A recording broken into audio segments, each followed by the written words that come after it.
Good morning, everyone. Welcome to today's hearing.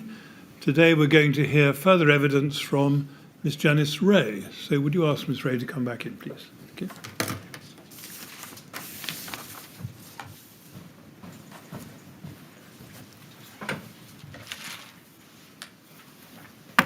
Good morning, Miss Wray. Good morning. I hope you're ready to continue. Yes. Good. Thank you very much. Yes, Mr. Millett. Yes, Mr. Chairman. Good morning, Mr. Chairman. Good morning, members of the panel. Ms. Wray, good morning to you. Good morning. I'm going to start with a new topic this morning, the AOV system, and within that topic start in turn with the system as it existed before the refurbishment, and within that, the fire at Grenfell Tower in 2010. Okay. Can I ask you please to go to your first witness statement at page 43?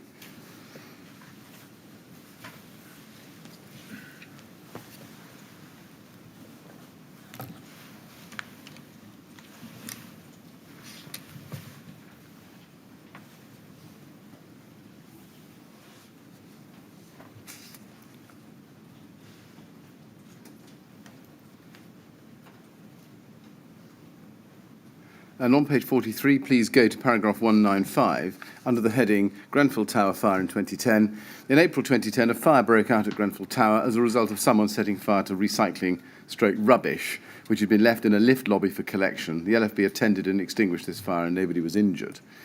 And then at paragraph 202, if you go to page 44, you pick up the theme and you say there,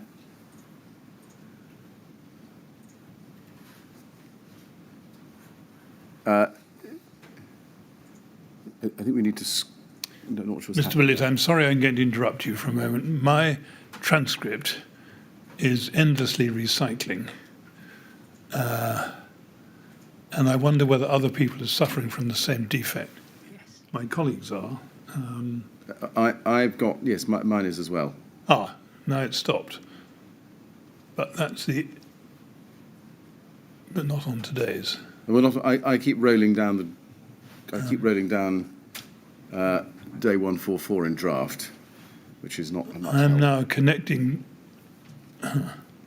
Thought I'd solved it. I was connecting again to real time, but actually, it's simply scrolling. And I think anyone who's trying to make use of the transcript elsewhere is going to find this impossible. I agree. Perhaps we should have a brief pause while we sort it out. I think it would be better. I'm sorry, Ms. Wray, we're going to stop as soon as we started almost, but I think we need to get the technology sorted out before we carry on. Okay. All right, and we'll call you back as soon as we can. Okay. Right, thanks so much.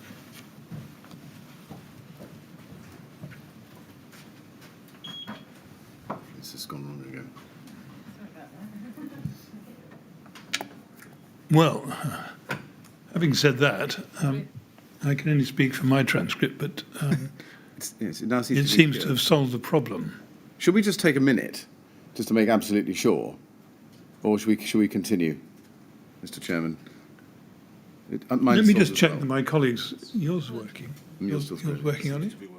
Right. Can I ask you check with the council sitting behind you whether theirs are all working? Working. We're all working. I think the remoter access may not be working. Ah. Mr. Agros, yours is not behaving itself. If you refresh it, try refreshing it. If you try refreshing it and see what happens. Or press real time again. This is all going onto the transcript.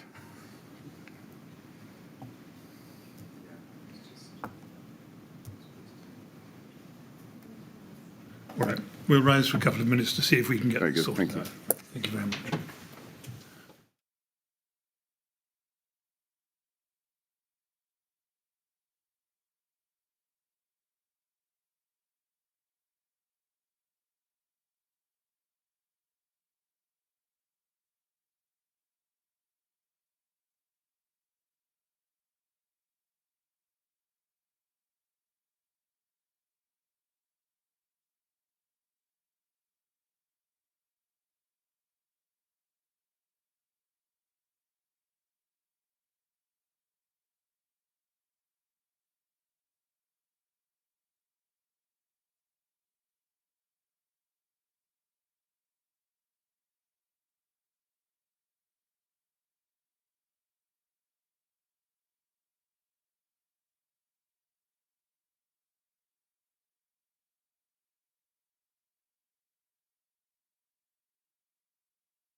Welcome back, everyone. I understand that the technical problem has been solved and we're ready to continue with Ms. Wray's evidence. So would you ask Ms. Wray to come back in, please?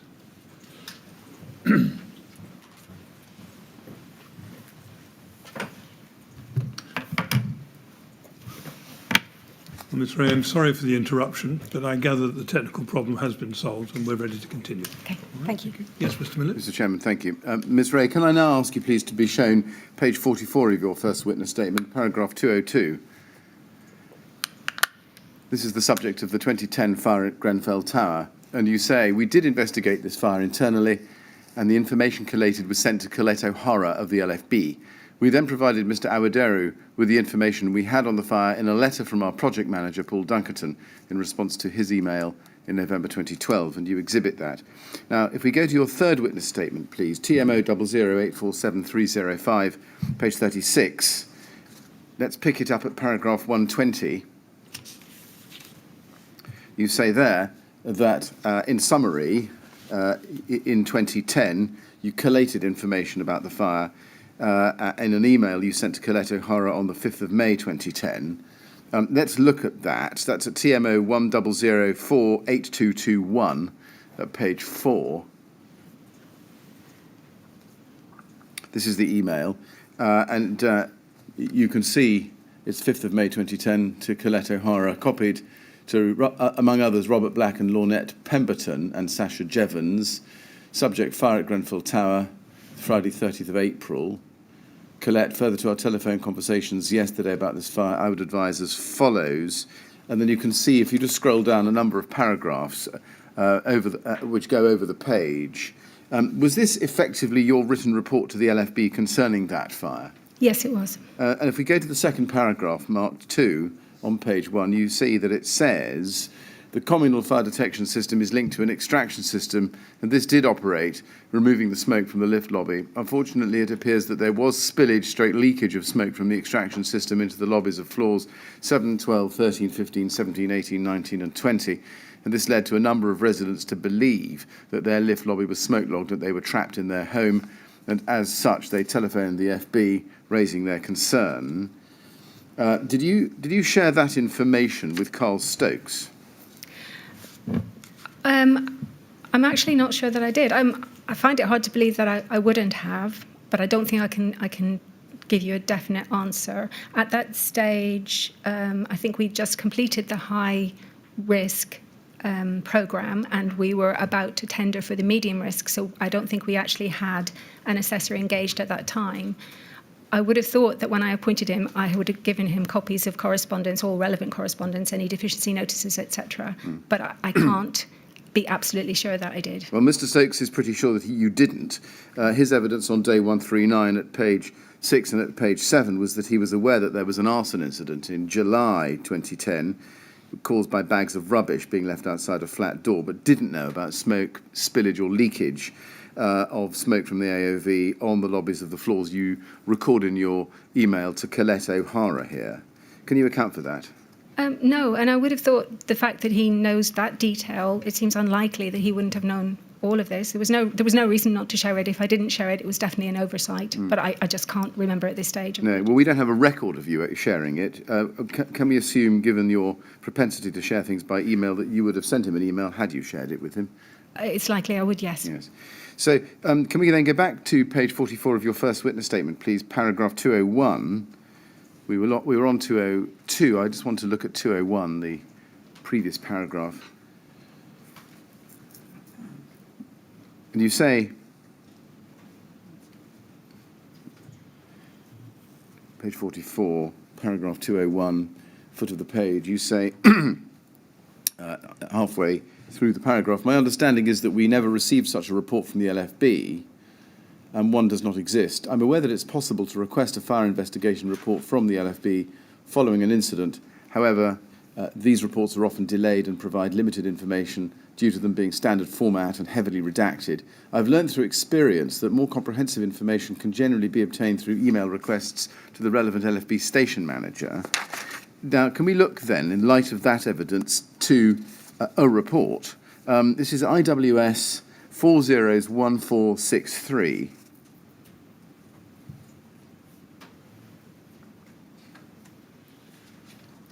It's headed Report of Attendance of London Fire Brigade to a primary fire incident. Date of report 22nd December 2010. Yeah. And you can see, if you scroll down look down your screen, that the fire ground was North Ken and the address was Grenfell Tower, building name, number, Grenfell Tower.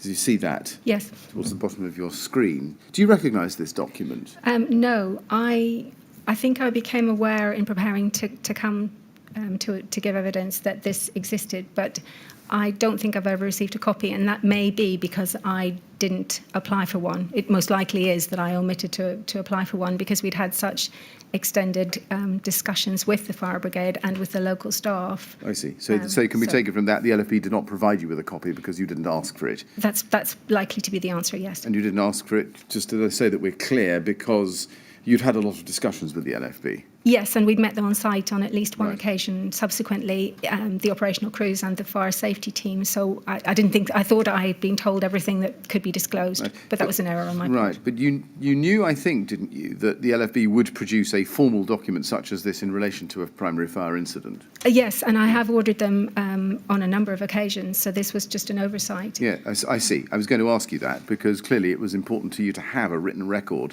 a formal record from the LFB of a fire such as this. Indeed. Yes. Presumably it was also necessary for Carl Stokes to have all the information about previous fires in this building in order for him to perform his fire risk assessment. Do you Yes, agree? and as I say, I can't give an explanation why I didn't provide that to him. Right. I would have happily done, but it seems Well, you like should not. have. Do you accept you should have done? Yes, absolutely. Yes. Okay. Now, if we look at page 3, there's a point here.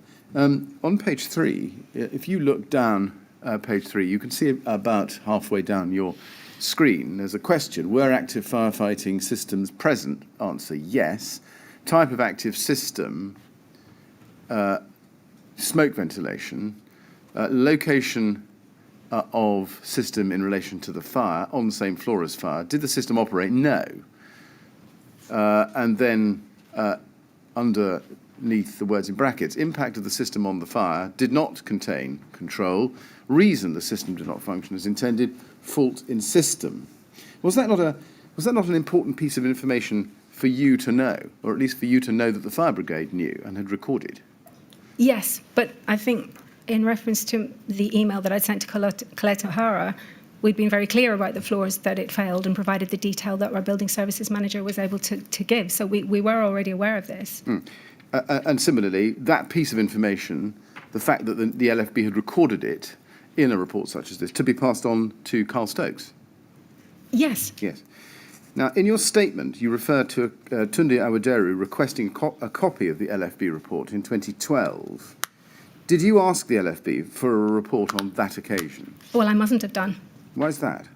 I can't give you an explanation at this point. I regularly requested these.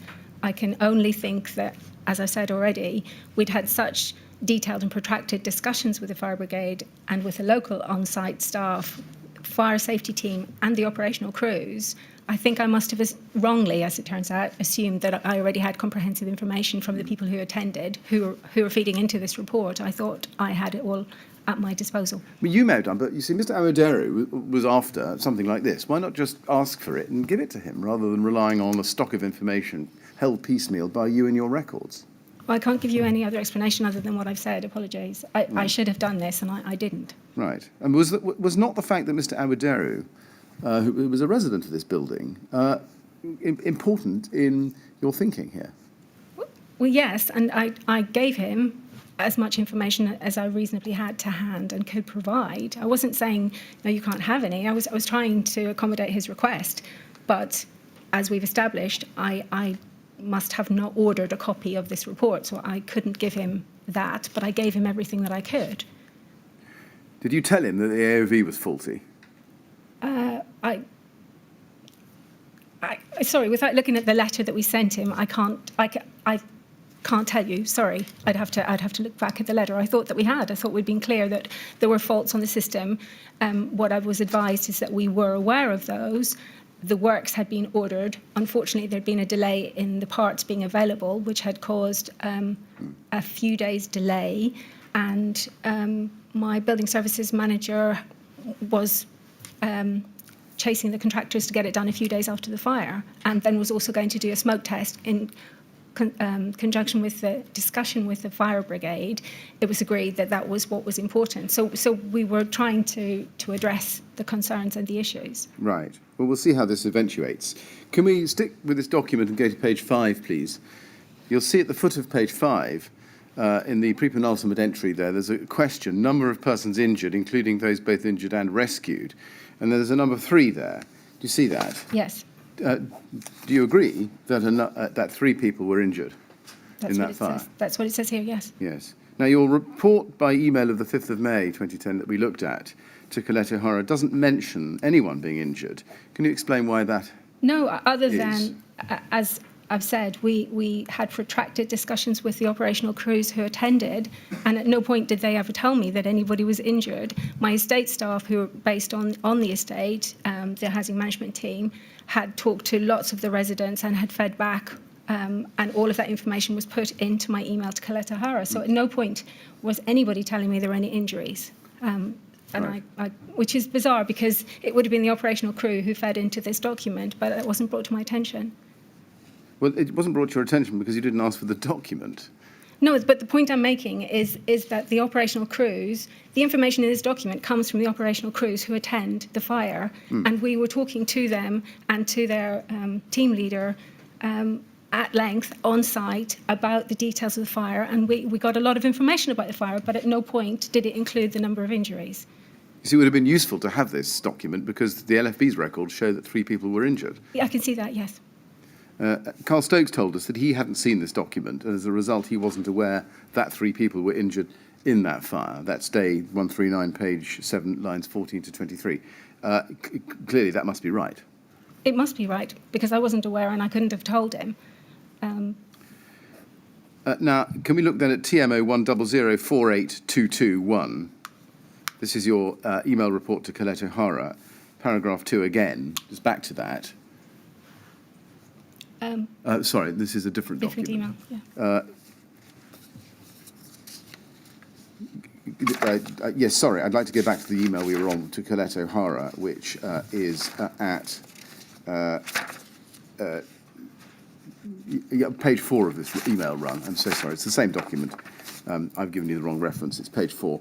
If we go back to that, paragraph 2, I've read this to you before, you tell her about the smoke logging. It looks, is this right, that the AOV system simply cleared the relevant lift lobby only to circulate the smoke back into other lift lobbies on 8 other floors? What I was advised is there was a problem with the ceiling around the edges of the extraction vents on these floors, and so it allowed a degree of smoke. I've no idea how much. I assumed it was not a significant amount to leak onto those floors. So instead of extracting it from the building, it was allowing some spillage at those points. Well, on its face, it says in terms, doesn't it, that the system cleared the relevant lift lobby, but in turn circulated smoke, some smoke at least, back into other lift lobbies, in total 8. Yes, that's what I said. Yes, Sorry. my question arising out of that basic observation is that was that not a sign to you of a serious malfunction in this system? Clearly, yes, there's a problem in the system, and I'm asking the building services team who manage the contractors and maintain the system, what on earth went wrong, and how did this happen, and how is it being addressed? And I also tried to reflect that in the email. And did that not also present a suggestion to you that interim measures were needed? I don't know if it's on this email, but yes, and that's what our then building services manager, Keith Fifield, I took him to task about the fact that the system, he knew the system was problematic and there'd been a delay in getting the remedial works done, and he should have at least as a minimum advised the fire brigade, but interim measures should have been considered. And I'm sure that I've read the email correspondence on that, so I think there is evidence to that effect. Well, we'll come on to look at this right now. If we go to paragraph 3 of this very email, which starts, the smoke extraction system is maintained under our fire safety plan preventative maintenance contract with RGE Services. And then 4 lines up from the bottom of page 4, you say, as discussed, in retrospect, the delay should have caused us to consider what, if any, interim measures were required until repairs were completed and the system was fully operational again. I've spoken to the TMO senior engineer and advised that I believe, as a minimum, we should have advised the local area housing team and the local fire station manager of the defect and kept them appraised of progress and completion target for remedial works, etc. So that's what you say about interim measures. Let's just pursue it a bit further in the same email run. If we go to page 2, we see that Spencer Sutcliffe, who was team leader for Kensington and Chelsea fire safety, responds to your email, to you and to Colette O'Hara, on the 6th of May, the next day. And the email is there. Dear Janice, thank you for your response regarding the fire safety failings at Grenfell Tower. And if we go to the 3rd paragraph down, he says this, I appreciate your comments regarding the admission of interim measures and endorse your future recommended actions. I recommend that there is an assessment made for each individual fire safety maintenance issue to ensure that higher priority areas are dealt with to a strict timescale. Did you introduce a procedure to assess each fire safety maintenance issue and prioritise higher priority areas? I didn't, but this would have gone to Keith Fifield, who managed the contractors, and he would have been required to speak to his contractors and agree exactly that, identify which repairs, which remedial works needed to be done in which timescale. It should have already been covered in the contract, so he should have been reviewing his contract. Yes, no doubt, but I'm asking you a slightly different question. Did the TMO introduce a procedure to assess the high priority areas in the way that Mr. Sutcliffe is recommending? Not holistically, no. At all? Well, we're... Okay. We always looked at priorities, repairs on its own, but also remedial works in terms of contracts. There were always very specific, emergency, urgent, different timeframes for different kinds of repairs. So it was being reassessed on a regular basis. Certainly whenever the planned preventative maintenance contracts were being retendered and re-procured, I'm confident that it was included at that stage in relation to those specific pieces of kit. But as I say, that wasn't that would have been managed by the contracts management team. But I certainly know response to repairs were always very specific. There was some were a 4-hour response, some were 24 hours. So it depended. They were always being reviewed to make sure that we had the right repairs in the right category. Was a procedure for interim measures introduced pending repairs of any fire safety mechanism? I think it's actually in our, eventually went into our policy that... It did. In November 2013. This is now, this is spring 2010. Yes, I appreciate that. My point is that at this point, I spoke at length to the building services manager, and then we had health and safety asset equivalent of their sort of operations group, and it's the kind of thing that I was continually reiterating. Because I didn't always know when there were defects. In advance of this fire, I wouldn't have been aware that there were faults on the system. But Keith also knew that there should have been interim measures. To be fair, there'd been a delay in the works being carried out, which he hadn't anticipated, which may have impacted on him not putting something in place. But it brought it very heavily into the spotlight, and there was quite significant discussion about it. Mm. Well, let's see how it goes. If we go up to the next page, page 3, or down rather to the next page 3 at the top, Spencer Sutcliffe says, after liaising with our fire engineering department, it's surprising that if all systems are in place, defective seals would cause this level of smoke seepage. Consideration should be given to the entire system. For example, did any other floor vents open? Did the top vent open correctly? Is there sufficient draw in the first place to enable smoke to travel vertically? Due to the catastrophic failure of the system, I would suggest that it would be very difficult to demonstrate compliance without a full engineer's smoke test. Now, did Spencer Sutcliffe's comments there that I've just read to you cause you any concern about the state of the AOV at that time? Well, yes. They're really quite extremely critical, aren't they? Yes. And if you go up to page 1, we can see your response. You say, thank you for your email. I referred most of your queries to my senior electrical engineer, and he's responded as follows. There is a response there in quotations in four paragraphs. Yes. He denies the fact, as you can see in the third paragraph, that there was a catastrophic failure. And then in the last but one paragraph, he says, I can confirm that the works to the vents were completed on schedule last Friday and that a successful smoke test has also been undertaken. However, my colleague has asked for this to be repeated whilst he's in attendance, and this is currently being arranged. That's your email to him. Now, if we go to RBK 3013637, this is a report also dated 12th of May 2010, so the very same day as your response. And it's a maintenance report produced by RGE Services for the smoke vent system at Grenfell Tower. Have you seen that document before now? I don't think so, no. Right. Oh, okay. So you haven't seen it before. Well, let's go and look at page 7 and see how we do. Can we go to page 7, please, and look at comments and recommendations under section 4 of this report? It says there, we found that the inlet dampers could not be reset with our new reset tool because the leverage required to reset was so great that to achieve this, the fascia grills had to be removed. The solution to this is to replace the spring actuators with electrically operated linear actuators, which would allow the dampers to motor open in a fire and then motor closed when the system is reset. And then this. Due to the spring force on the inlet dampers, the actuators are not reliable and may not open on every activation. The outlet damper have very little force and are reliable. Apart from the above and its age, the system is generally in good operational order and is capable of being maintained for the next 5 years, apart from the inlet dampers, in bold. You see that? Yes. Now, were you aware that RGE had concluded that the AOV may not operate on every activation before you wrote to the LFB the same day? I've never been aware of this, otherwise I would never have written that email.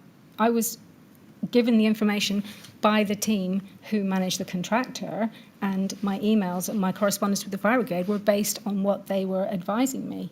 Well, can you account for how it came about that you didn't see this report and wrote to the LFB in ignorance of it? No, other than it wasn't provided and I took it on good faith. But just explain to us how the system worked within the LFB, within the TMO, that a report such as this could not have made its way to you.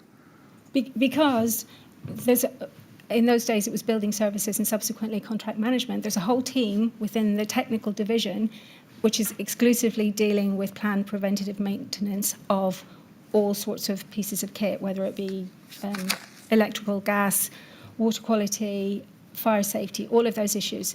You usually have had a dedicated contract manager for each different aspect. They procure the services, manage the contractor, monitor their performance, instruct them, and I would meet with the head of on a regular basis to get feedback, get a bit of an oversight of what's happening. I can't be looking at, I mean, I don't have access to, but I can't be looking at the service reports. We have people whose sole job is to do that. So I'm taking just to reiterate, so I'm taking the information I'm given by their manager who controls that team on good faith, which is what I'm it seems reasonable to do. So you would have expected the senior electrical engineer who reported to you and which you reported in turn to the LFB to have told you about this report. Well, yes, he knew this was really crucial, and we needed to address it because it was obviously a weakness on the system on the day of that fire. I wasn't before that aware that there was an outstanding repair, so I was chasing him on a regular basis, and I was passing on his comments. As you saw from the email to Spencer Sutcliffe, I was directly quoting what his response was. That wasn't my words, those were his. No, indeed. But you went on to say you could confirm the works to the vents were completed on the schedule last Friday. Were you not interested to see a report from the people who'd done the work so that you could satisfy yourself, even if just by a quick spot check or a read, that what had been done properly, so as to address the LFB's concerns? Looking at this now, then clearly I should have done that. I can only reiterate that I took it on good faith, and we'd had protracted discussions, and I was very clear about the approach that I believed they were taking. So at no point did I question further than that what they were telling me. Now, can we go to TMO 00894311, please?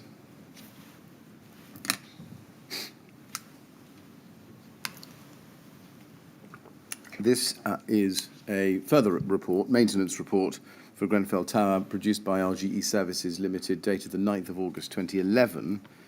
So that's a year on. And you can see the date there. If you go to page 5, well, first of all, I should ask you, have you ever seen this document before? No. Again, no. Right. Well, again, let's see how we go with it. If you go to page 5, we can see that section 3 says this: test results stroke urgent recommendation. We've now been maintaining this system for over 12 months and can no longer guarantee that the system will operate as required or that it meets fire regulation.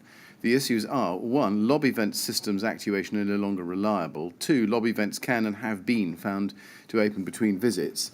On every occasion, we have found that random lobby vents are opening and remain open between our maintenance visit. And then this in caps, bold and underlined: we cannot guarantee conformity with fire regulation. And I read it like that because that's how it reads on the page. Actuation systems are not fit for purpose and must be replaces to the system to meet the fire regulation. Now, you've not seen that before.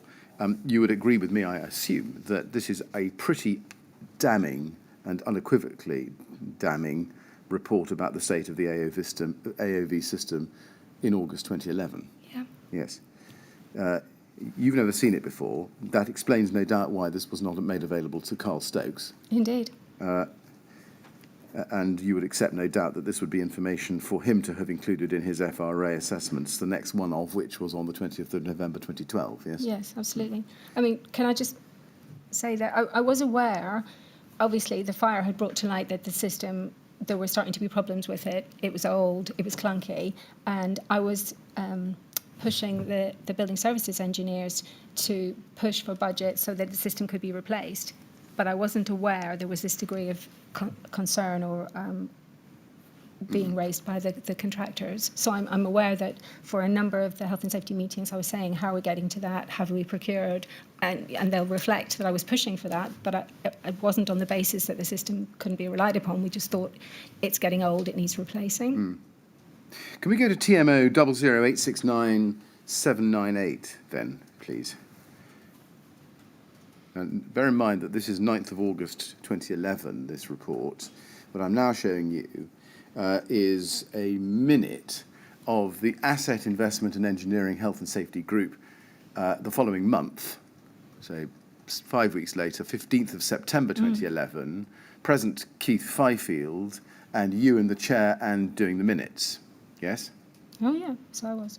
Yes, well, you sound surprised. No, I think John Bora used to always minute these, and so I didn't realise that I stepped in. He was apologetically absent. Yes. Or at least sent his apologies. Now, if we go to paragraph 2.2, you can see matters arising not on agenda. Can you see that? Yes. And if you go to the very foot of the screen, under E, previous minute 10.2, it says this: replacement of ventilation and extraction system at Grenfell Tower. Detailed design, including the fire alarm and smoke ventilation, now received. Works to be tendered imminently for December 2011. Start on site.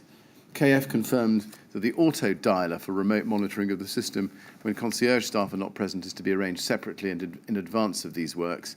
JW reiterated that this is urgent and asked KH to update her ASAP with a timescale.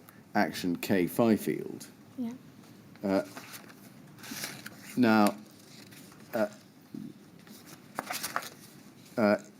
you can see that discussion there. Just moving on then,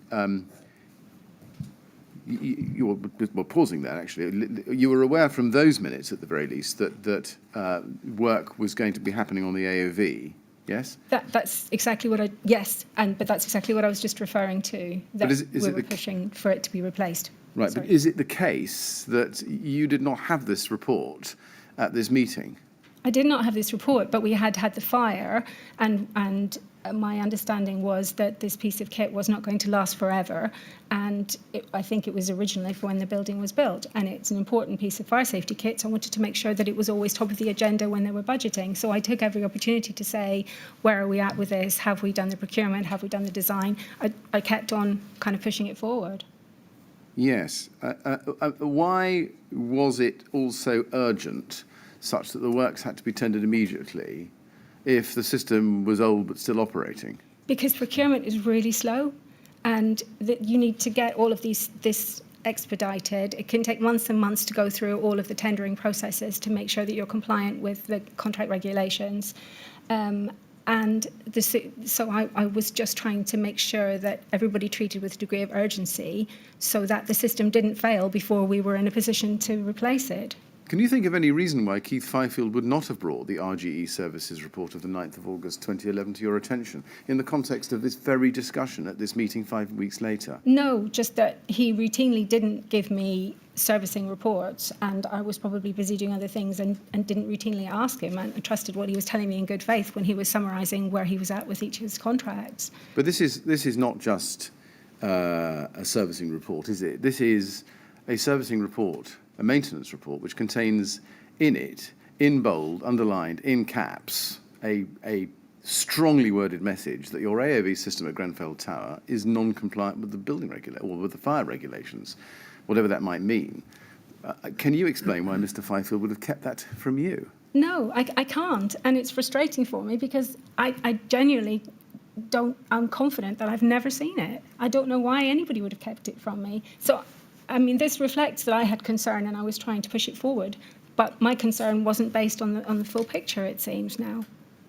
I can't answer for him. Sorry, I don't know what reason there would have been. Well, I'm not asking you to answer for him. I'm really asking you to answer for the TMO, but also asking you to answer for yourself and really to dig deep into your memory and really tell us whether you're really sure that you didn't see this 9th of August 2011 report. I'm sure I didn't see it.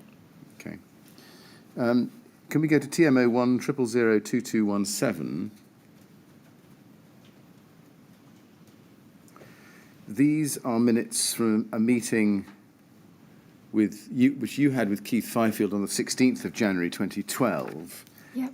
If we scroll down to page 4, just for your benefit, we can see that you signed these minutes with your name and your role there, so we know that they're yours. Can we then go back, please, to the first page, just to identify the document better? Do you recall seeing this document at the time? I think you drafted it, so... I drafted it. I would have yours. regular meetings with Keith Fifield just to make sure that I knew what was happening in his team and I could raise issues with him. So I would have drafted this, yeah. Yes.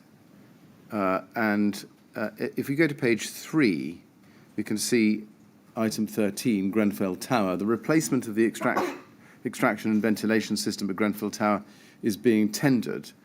However, Janice is anxious to get the remote monitoring of the communal fire alarm at this block actioned, I should say, Yes. urgently. Yep.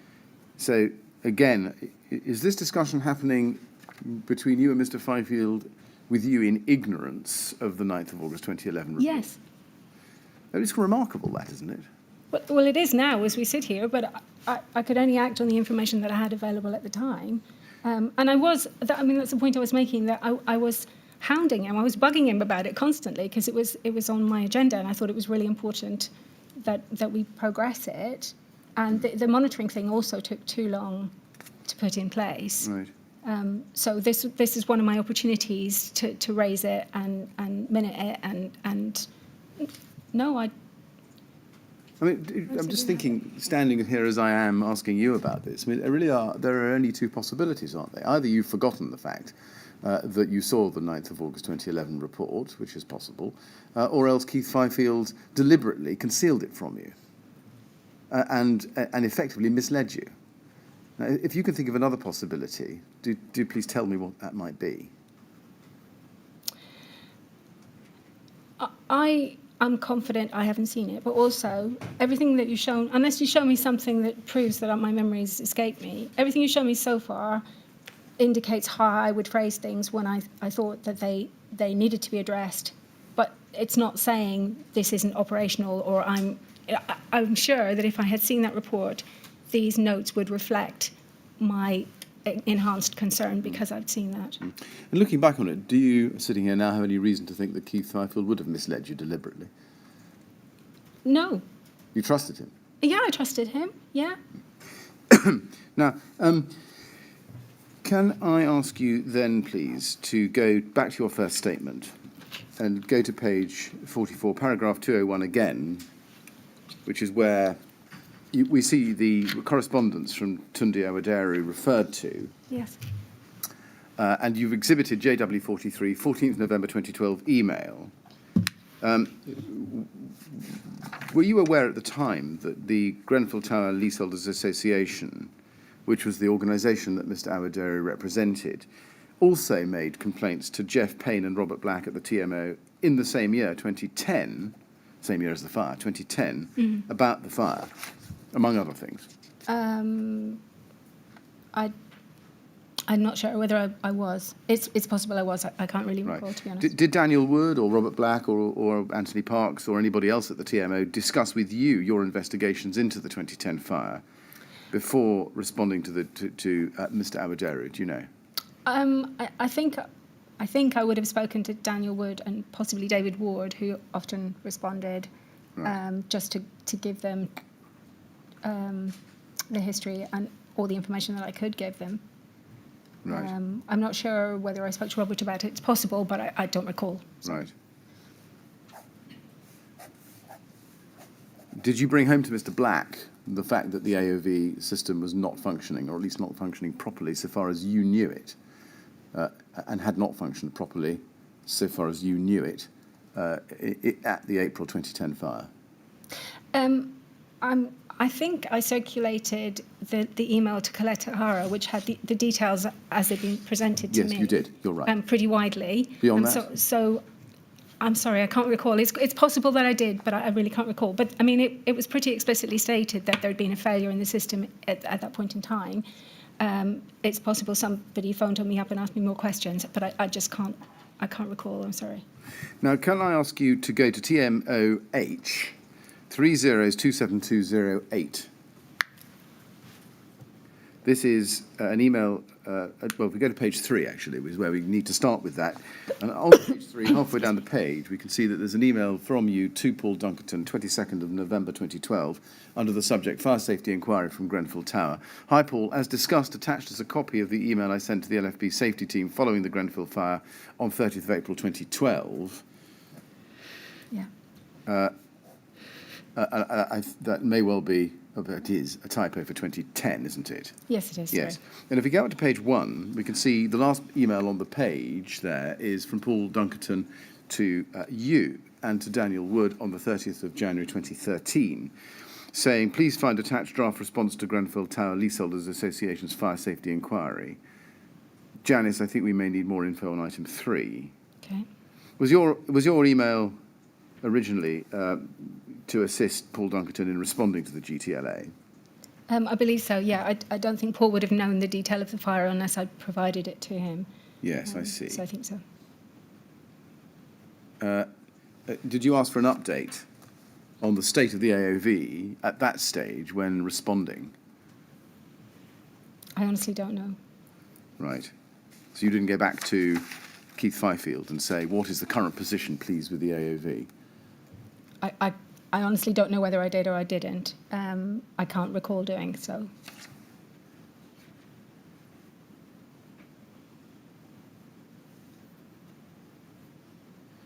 If we go up to item, if we go up to page 2, which is the next email, we see you send a further email on the 25th of January 2013 to Paul Dunkerton and Daniel Wood. Below is the info I extracted from my email to the LFB attached, summarising the fire at Grenfell on 30th of April 2010, which was included in the previous response to the Grenfell leaseholders. I remain of a view that it is not appropriate to disclose this email, having originally discussed this with Janet Seward, who was of the same view. However, in response to the specific points raised, I would advise as follows.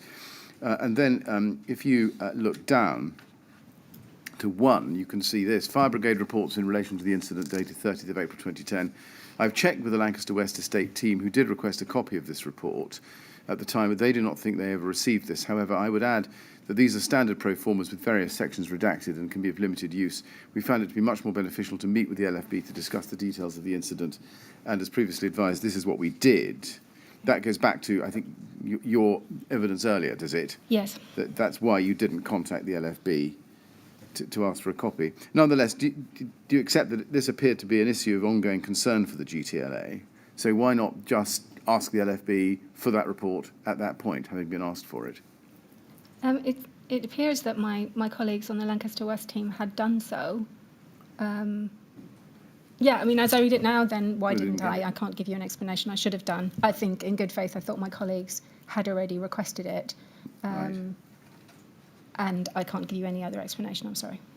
Okay, and then of point 4, instruction or recommendations made to the KCTMO/EMB, recycling arrangements were investigated by the Lanc West team and modified in consultation with RBKC. Works to repair the ventilation/extraction system, which were due to commence the following week, were progressed and further investigations undertaken on this system to ensure there were no other areas of concern. The LFB were given a briefing on this system.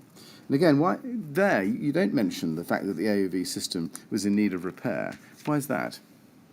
Because I've said works to repair the ventilation. I mean, I think the inquiry was specifically, had lots of questions very specifically around this fire. So I was responding to what we did and what we found when we investigated this fire. And so that's what I'm referring to. Works to repair the ventilation extraction system, which were due to commence the following week, were progressed and further investigations undertaken on the system, because that's what I've been advised by I'm a building services team. Yes. I mean, clearly, you're not having the RGE 9th of August 2011 report. No. And what it said meant that what you say there was a grotesque understatement. Yeah. What else can I say? And that, therefore, the residents of Grenfell Tower were living in a building with an AOV system which had effectively been condemned as non-compliant by the maintenance engineers, but were doing so in ignorance, were living there in ignorance of that fact. I can't dispute that, but I didn't have that information, so I couldn't have provided it.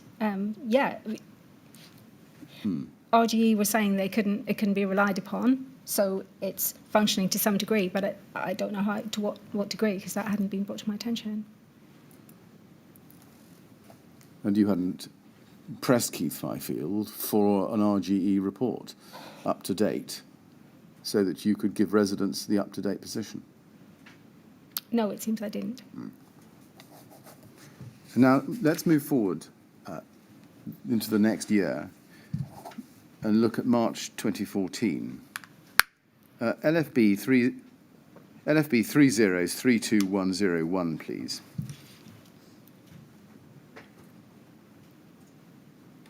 This is a letter dated the 24th of March 2014 from the LFEPA, by which the TMO was issued with a Notice of Fire Safety Deficiency under the Regulatory Reform Order, the RRO. And we can see at the bottom of page 2, if we go there, please, that you were copied into this personally. You see that? Yeah. And if we go to page 3 in the letter, in the schedule, next to Article 11.1, the LFB say this: failure in the effective monitoring of preventative and protective measures. For example, a significant number, approximately 25%, of automatically opening vents within the common parts of the premises were found not to be in working order. No suitable system of monitoring was in evidence to identify deficiencies with the smoke ventilation system. And the notice says, implement effective monitoring of preventive and protective measures. And if you go to the next item down, Article 17, it also, I'm summarising, directs the TMO to ensure that adequate maintenance systems are in place to ensure that the premises and any facilities, equipment and devices are maintained in an efficient state, in effective working order and good repair. You see that? Yeah. And that's actually a quotation, not a summary of what they say. And then on page 3, Article 21, at the foot of your screen, if we could just scroll down a little bit. Yes, thank you. Failure to ensure employees receive adequate safety training. Staff on site did not appear familiar with actions to be taken in response to the fire safety system. It explains why. Now, none of these issues, is this right, had been raised by Carl Stokes previously in any of his fire risk assessments for Grenfell Tower, either in November 2012 or before that? I don't think they were, no. No, we can't see them there. Nonetheless, can we move on to CST 403100?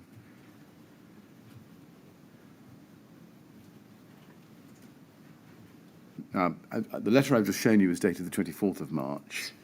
This is a letter from Carl Stokes the previous week, 18th of March 2014, to Claire Williams.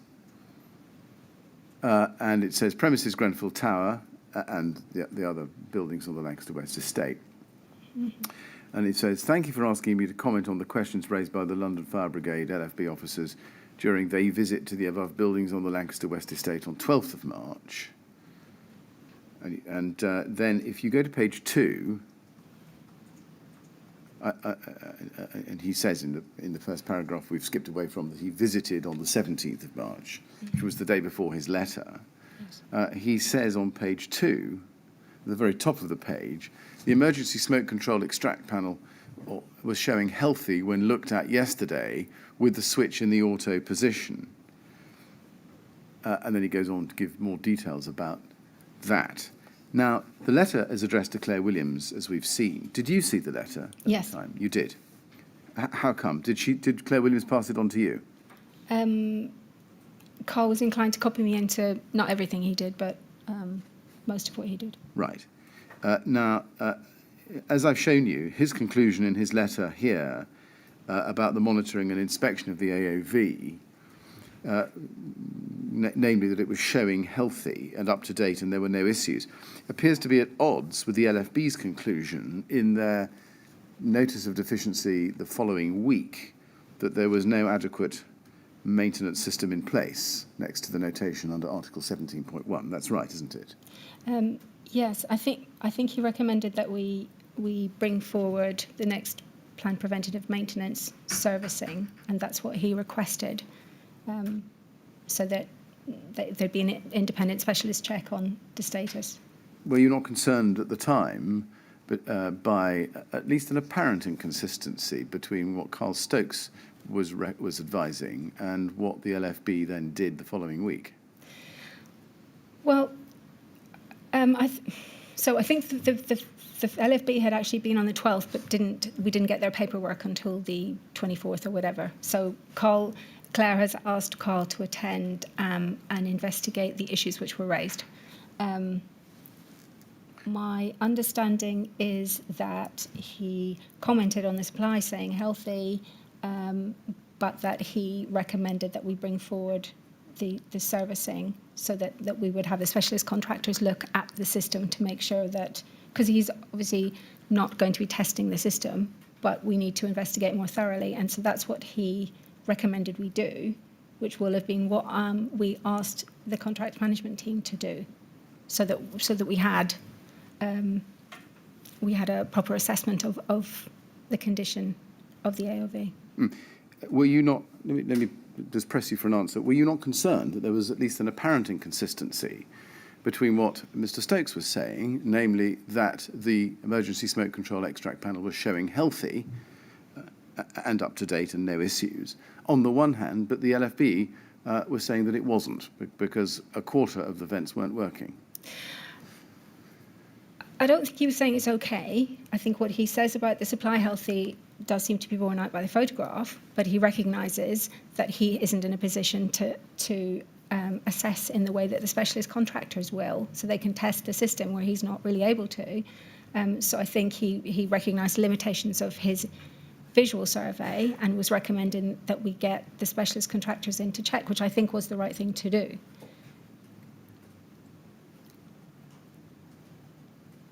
As to you're asking me about inconsistency. Yes. Were you struck by an inconsistency? I would have expected if the fire brigade are saying 25% of the vents don't seem to be firmly closed or are partially open, I would have expected that to be reflected in Carl's report. Indeed. But because he has identified that this needs looking at by a specialist contractor, then at least he's recognised that his visual inspection isn't the end of the story, that we need to do more thorough checks.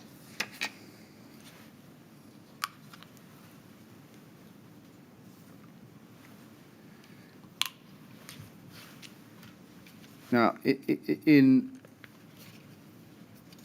we go down to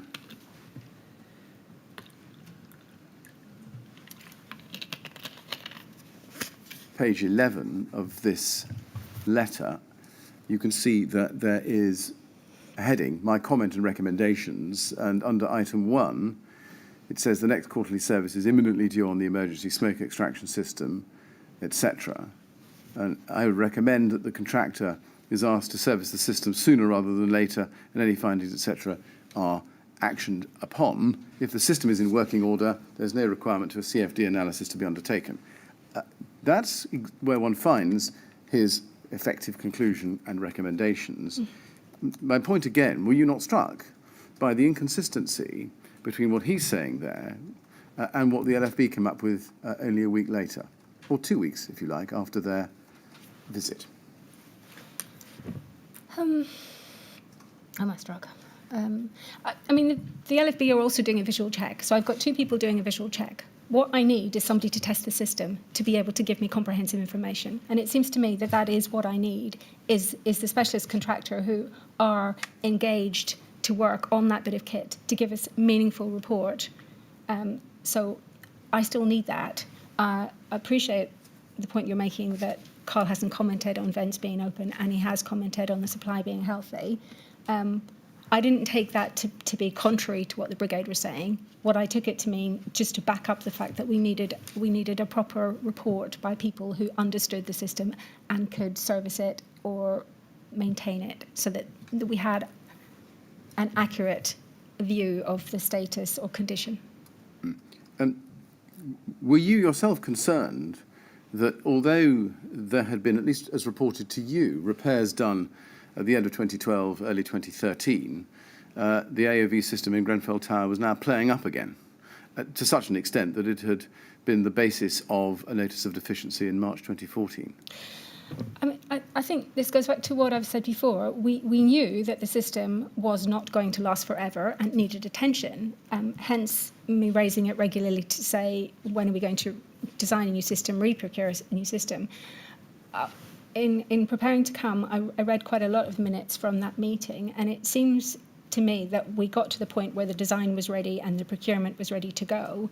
And at that point, running sort of in parallel was the decision to do the refurbishment works at Grenfell Tower, and went, okay, I'll take that bit of work and incorporate it into. So I think in retrospect, that did cause a delay in dealing with the AOV. I believe, from what I've read, that we were at the point where we could have done the replacement works as part of, by the building services team, could have overseen that. But because the refurbishment work was being discussed at that time, that meant that work got parked and then got subsumed into the other work, which inevitably caused a delay. The system still is not going to last forever and still needs scrutiny and monitoring. And that's where I think we had got to. So I'm not surprised that it's still potentially problematic, but my point is I don't know how problematic, which is why I think we need somebody who's a specialist to go and tell us. Well, were there any interim measures in place before March 14? March 14, before the notice of deficiency. Were there any interim measures? Not that I'm aware of, because I'm still not being told. I'm still not being told that we know that it's not going to last forever. But at this stage, I still believed it was functioning. So I'm not aware that there were interim measures at that point. So the LFB's or LFIPA's notice of deficiency letter must have come as something as a shock to you, or at least a mild surprise, perhaps. Well, yeah. It did indicate that the system had potentially deteriorated again, or was perhaps only partially working, but I didn't know until we got some meaningful information. But yeah, it indicated there's a problem and needs investigating. Now, the notice of deficiency letter demanded that a cure be effected by the 5th of May 2014, yes? The recommendations had to be carried out by 5th of May 2014. Were any of those recommendations implemented by 5th of May 2014? I don't know the answer to that as we sit here. Carl had produced his report. That was circulated to contracts management team and anybody else who needed to action anything within that. I would have been chasing for responses. I know I was chasing for, and I think, although I may be wrong, this coincided with the time that RGE left and another interim contractor came on board. I think Alex Bosman was in post by then, so it was Alex who I would have been chasing to get the servicing done, to get the maintenance contractor there, to identify any problems, and he was well aware of the need for interim measures. And the other thing I'm aware of, which is also relevant, sorry, I know I'm being long-winded, is when the tender was being prepared, which was late 2013 for the refurbishment work, I wrote to the project manager to say, if you are including the ALV system in your works, you need to be aware that if it is going to be non-operational for a period, then we will need to have interim fire brigade advised, and also can this be prioritised to the very front end of the programme. And I found that email recently, so I know that I did that. So I've been trying to keep it on everybody's agenda and be clear that it's really crucial and it needs to be treated with priority. Did you tell Barbara Matthews did you tell Robert Black at that point, or at this stage it's March 2014, Sir Anthony Parkes, about the arrival of the notice of deficiencies? I'm sure I would have done. Sure you would have done. Would you have done so by email, or would you have told them face to face and shown it to them? I might have shown it to him. Right. I'm not sure. Was it discussed at a Health and Safety Committee or at meetings of the TMO Executive or TMO Board at the time? Do you remember? I wouldn't have been on either of those, so I wouldn't be the person who could confirm or deny. Right. Did you yourself take any steps to arrange any interim measures to be in place after you had received the notice of deficiency of the 24th of March 2014? I'm not really... Did I saw the interim measures as being very clearly something technical that we would have to put in place to either enhance the performance of the automatic opening vents or to temporarily replace it. It's really, I see that as being really quite a technical matter. So I saw that as sitting with either contract management team or the project team. And I would have been making it clear to both of them that they have specialist consultants and contractors under their jurisdiction, and this is really crucial, and what can we do for interim measures? Mr. Chairman, it's nearly 11:15. I'm about to turn to a different topic. I could finish that topic in about 15 minutes if you're prepared to sit a little bit longer into the morning, given the late start we had. We've had a bit of a hiatus already, haven't we? Yes. Do you feel comfortable going on for another 10, 15 minutes? Yeah, that's fine. Right. Can we try that one, Mr. Minnitt? And also our transcriber as well. Is that... Well, Joe's always very accommodating on these things, but you're quite right to ask. Yes, you're right. Thank you very much to all of you. Thank you. In which case, let's move to later in the year 2014. LFB 3084118. This is a minute of a bi-monthly meeting that you attended with the LFB, 13th of November 2014 at 9:30. We can see who is present: Suhail Dadaboy, Rebecca Burton, Terry Chaplin, covering for Dan Hallisey, and you. If we go to item 1, you can see Claire Williams was not there. If we go to the top of page 2, we can see that there's a minute that says that you gave an update. Grenfell Tower. Janice advised that our fire consultant had now completed a review of the FRA for this block. This had been undertaken in close liaison with the principal contractor, Rydens, and could be made available to the LFB. Janice advised that Rydens were finding the local LFB crew's regular familiarisation visits to the tower to be really helpful. Now, it doesn't seem as if there was any discussion at all about the AOV system at that meeting. Is that right? It seems to be right, yes. Later that day, let's see, TMO 00852028. We'll see that Claire Williams, same day, forwards you emails between her and Ryden about the AOV. Okay. So we go down to page 3. I think it's the best place to pick this up, where Claire Williams writes to Simon O'Connor. He was the site manager for the project at Grenfell. Yes. Subject, Grenfell AOV. Simon, can you please update me on the above? One, AOV work at Grenfell. At the M&E meeting the other day, there was discussion over what could be done on the system. Could you give me a short paragraph today before our meeting with the Fire Brigade tomorrow? Thanks.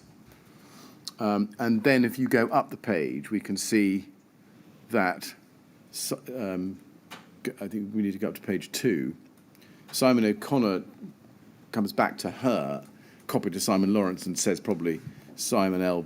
best response to this is he's leading the design on this team. And then we do get Simon Lawrence's response if we scroll up to page 2, higher up page 2. We probably need the bottom of page 1 for the email detail. We can see it's from Simon Lawrence, 13th November 2014, to Simon O'Connor and Claire Williams. And the reason I'm showing you this in detail is that higher up the chain, this comes to you. And we'll look at that in a moment. But looking at what he, Simon Lawrence, says on the 13th of November 2014, at the top of page 2, Morning, Claire.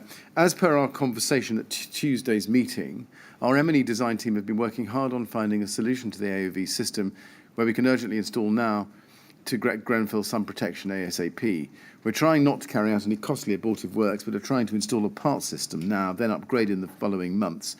So far, out of the 4 different specialists we've approached, only one feels they are able to carry out the works to this method, so no works are abortive.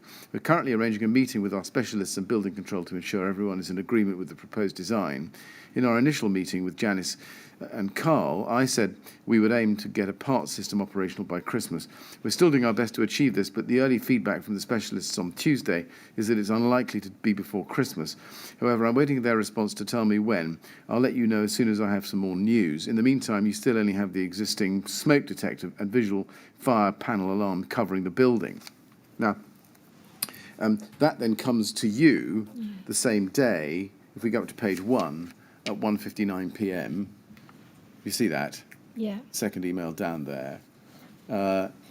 She says, sorry, in training, and then you just pick this up. Did you forward this update on to those from the LFB who had attended the meeting that morning? Sunil Dadaboy and Rebecca Burton. I don't think I did, no. Why is that? I don't know, actually. I can't give you an explanation. Claire was, by this stage, the AOVs were, I believed, under the control of the project team. It was for them to input interim measures. It was for them to ensure maintenance if necessary. Claire was invited to the liaison meetings so she could provide an update. Clearly, from what you've just showed me, the info that I had to take to the meeting was pretty minimal. And my understanding was that the project team had their own liaison with the fire brigade on site as well, so they were regularly updating the teams and advising them of the status of the systems. But yeah, we should have advised the fire safety team as well as the operational crews. You reply, if we can look at the top of page 1, about an hour later. Yeah. Thanks, grateful for you keeping me in the loop. Fortunately, the LFB did not raise any specific issues on Grenfell. Because I didn't have any information to give them. I told them what she'd given me to tell them, and now this has come to light. So you're right, I should have forwarded it to them. But well, it's more than that, isn't it? Did your response not mean that you were only going to update the LFB to the extent that they asked about the AOV or the deficiency notice? No, I'm not part of the project team, so there's all sorts of things going on that I'm not party to, which was the point of Claire, when she could, attending the meeting so she could give them specific updates. And I've updated with the information I've been given. If they've asked me wider than that, I'm unlikely to be able to give them comprehensive information. Why was it fortunate that the LFB did not raise any specific issues on Grenfell? Because Claire wasn't there to address them. I don't understand. The LFB didn't raise any specific issues on Grenfell. In the light of what you're now being told, why was that lucky? Why was that fortunate? I'm giving her feedback on the meeting. There are two sort of separate issues going on here.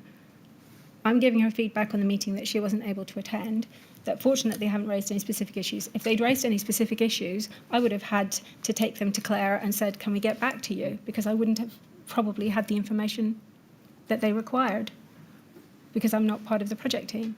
Yeah. Well, it isn't actually what you're saying, is that it's very lucky that the LFB didn't ask you about the AOV at Grenfell, because had they done, either you wouldn't have had an answer, which would have been embarrassing, or you'd have had to give them the facts, which would have been worse. But I didn't have the facts. And that's the point I'm trying to make, is that I didn't have access. I do now, or I've certainly got a clearer steer, but I didn't have them at the meeting, so there wasn't very much I could have told them. Moving on in time then, TMO 1008792, page 1. This is the minute of a TMO Health and Safety operational meeting, 21st November 2014. Okay. And we can see that you are present, among others. And if we go to the bottom of page 1, we can see, if we scroll down, Grenfell Tower Fire Safety, JW confirmed that the TMO are looking to ensure that we integrate the most recent fire safety kit. LFB are not engaging with Eddie Daffan, I apologise. And then if we go over the page, it says, Rydens have done everything LFB have asked them to do. In regards to the vents, Rydens was sourcing a contractor to get the works done as soon as possible. It is likely to be after Christmas. Rydens have explained to LFB that the system is beyond economical repairs, and LFB are aware to be appropriately equipped when arriving to deal with fires. Did you know who it was at the LFB Ryden had told that the existing AOV system was beyond economical repair? No, and I think that's actually Peter that's being quoted there, because I think that's his phrase, isn't it, beyond economical repair? Well, you have to tell me that. Is that right? I believe so. Right. Again, I wouldn't necessarily have had the detail. I'd been pushing them to get the vents, whatever works had to be done to the AOVs, to get it done as priority. And there'd always been, I believe, a sort of expectation that they would try, and Christmas would be a target. And frustratingly, Christmas seems to have slipped. But I think the detail here has been provided by Peter and not by me. Right. But did you not understand what he meant when he said, let it be assumed he did, Rydens have explained to LFB? Who did you think he meant? Given that you had been attending the bi-monthly meetings, who was it in your mind whom Ryden had told that the system was beyond economical repair? My understanding would be that it would be the operational crews who were doing the regular familiarisation visits, and their team leader or station manager. That's what I would have believed. And what, to you, did the phrase LFB are aware to be appropriately equipped when arriving to deal with fires mean?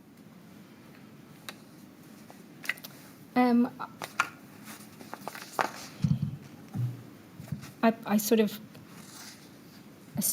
assume, as I sit here now, that it would be they had the appropriate, they had additional breathing apparatus, or they could have had, I don't know, really. I'm speculating. They would have been aware of what the issue is, and I'm assuming they had some steps that they could take themselves to deal with the risk.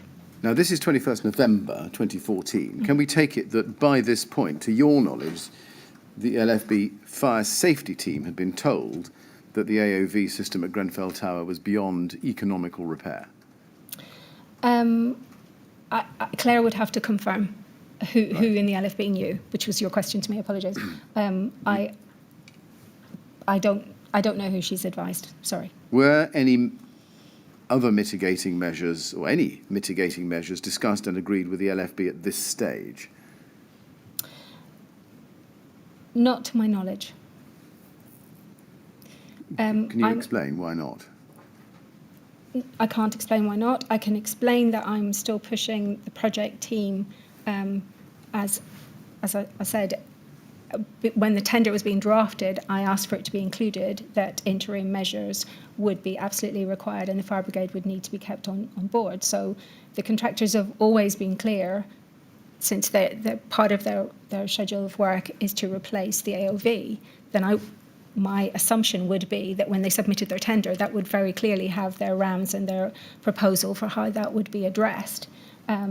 And yet we don't seem to be getting any interim measures. There's clearly activity where they're approaching specialist contractors and trying to get a partial system in place. But I don't know the detail of that, so all I can do is keep chasing and also chasing Alex Bosman to see if his specialist contractor can put something in place. But all that frustrating, that's all I can do is keep chasing these individuals and saying, what else, what more can we do? What are all of your fire safety specialists who you've got access to, what are they saying? Right. But from what you could see here and observe at the bi-monthly meetings up to that point in time, you had not seen or heard anything which would lead you to think that the LFB fire safety team, with whom you were liaising bi-monthly, knew that the AOV system at Grenfell Tower was beyond economical repair. Yeah, you're right. I hadn't seen anything to that. Or that there were any interim measures in place to mitigate. Again, from the information I've got, it doesn't look like there are, but I'm not on the ground. Right. One more email before the break, if we may, Ms. Wray. Claire Williams to you on the 11th of December 2014 at TMO 00857817, please. TMO 00857817. We can see at the second half of the screen, Claire Williams emails you on the 11th of December. Grenfell smoke vents, Janice, at our site meeting today, Ryden confirmed. You can see there. And then in the third bullet point, it is clear now that work won't start until the new year, as works are dependent on how quickly the building control team can turn around the application. Yeah. You see that? Yes. And you respond at the top of the screen. We can go to that. Thanks, Claire. Let's hope our luck holds and there are no fires in the meantime. When will the main door be secured? Please advise. Thanks, Janice. What did you mean by let's hope our luck holds and there are no fires in the meantime? I would never normally word anything like that. I was utterly frustrated that, having chased all sorts of people about interim measures and have highlighted the issue of the AOVs definitely going to be taken down to be replaced before the tender had even gone out, and then I've been told that it'll be done by Christmas. Now it clearly won't be done by Christmas, and from what I can see, there aren't significant interim measures in place. And I was utterly frustrated, because what more could I have done other than keep chasing and getting people with specialist contractors and consultants to provide technical advice? I'm not an engineer, so I'm reliant on those. So yeah. By luck, were you concerned because there was an increased fire safety risk to the residents posed by the absence of an operating AOV system, or were you concerned because a fire would expose your own failure to ensure that one was working? I was concerned about fire safety to residents, to staff, to contractors, to anybody who would potentially have to face it. And that's why I had been banging on, boring people with interim measures and the need for them and the need to consult their specialist fire safety engineers in order to get those in place. And even with all of that resource in 2 locations, we're in a position where I'm now being told not only have we not done that, we've not been able to do that, but actually now the time frame has slipped again. Did you think that hoping your luck would hold was any kind of proper approach to fire safety? Of course not. It was a glib comment, and I regret it. And in my defence, I don't normally communicate in that way. I genuinely was utterly frustrated and exasperated that this hadn't been addressed. Leaving that on one side, do you accept that the residents were entitled to expect more from you, personally, than crossed fingers? Of course. Mr. Chairman, is that a convenient moment? Yes, thank you. I think it is. We'll have a break now, Ms. Wray. We'll come back to start again at 11:45, please. Okay. And please don't talk to anyone about your evidence when you're out of the room. All right? Thank you very much.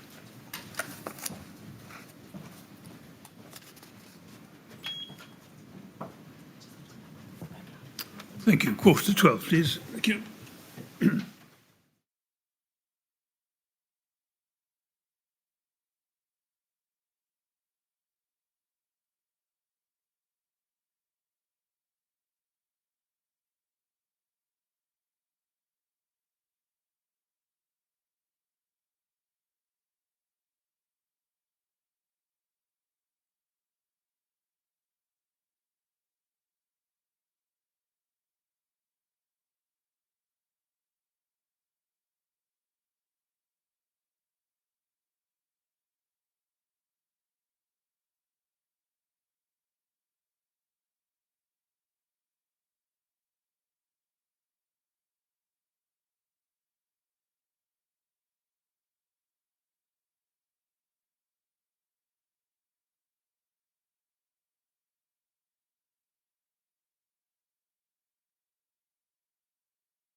Thank you. Would you ask Ms. Wray to come back in, please?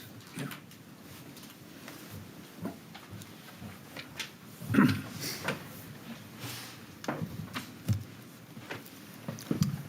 Right, Ms. Wray? Yes. Ready to carry on? Good. Yes, Mr. Billett? Yes, Mr. Chairman, thank you. I'm going to ask you some questions about the new AOV system from January 2015. Before I do, can I just take a step back into some exchanges we had earlier this morning about the RGE report? Can I ask you please to go to MAX 401426?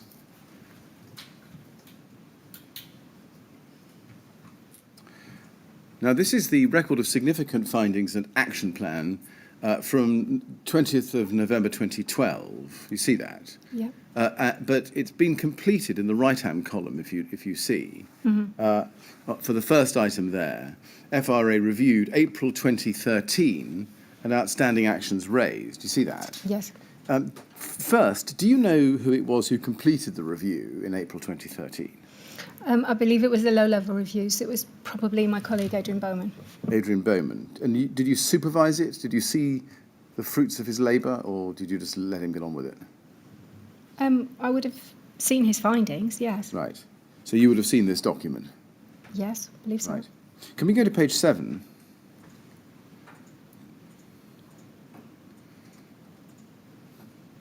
On page 7, you can see there's a number 23C, red, high, comment. There are automatic opening vents on each flat lift lobby area. It is not known if this system is serviced and maintained. And then the recommendation from Mr. Stokes.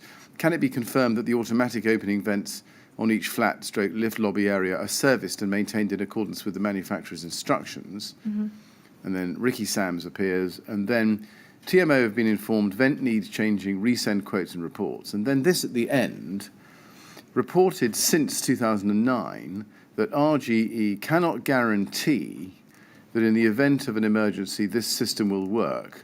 Report sent, additional copies to be provided to Alex, and then in caps, completed. What was that a reference to?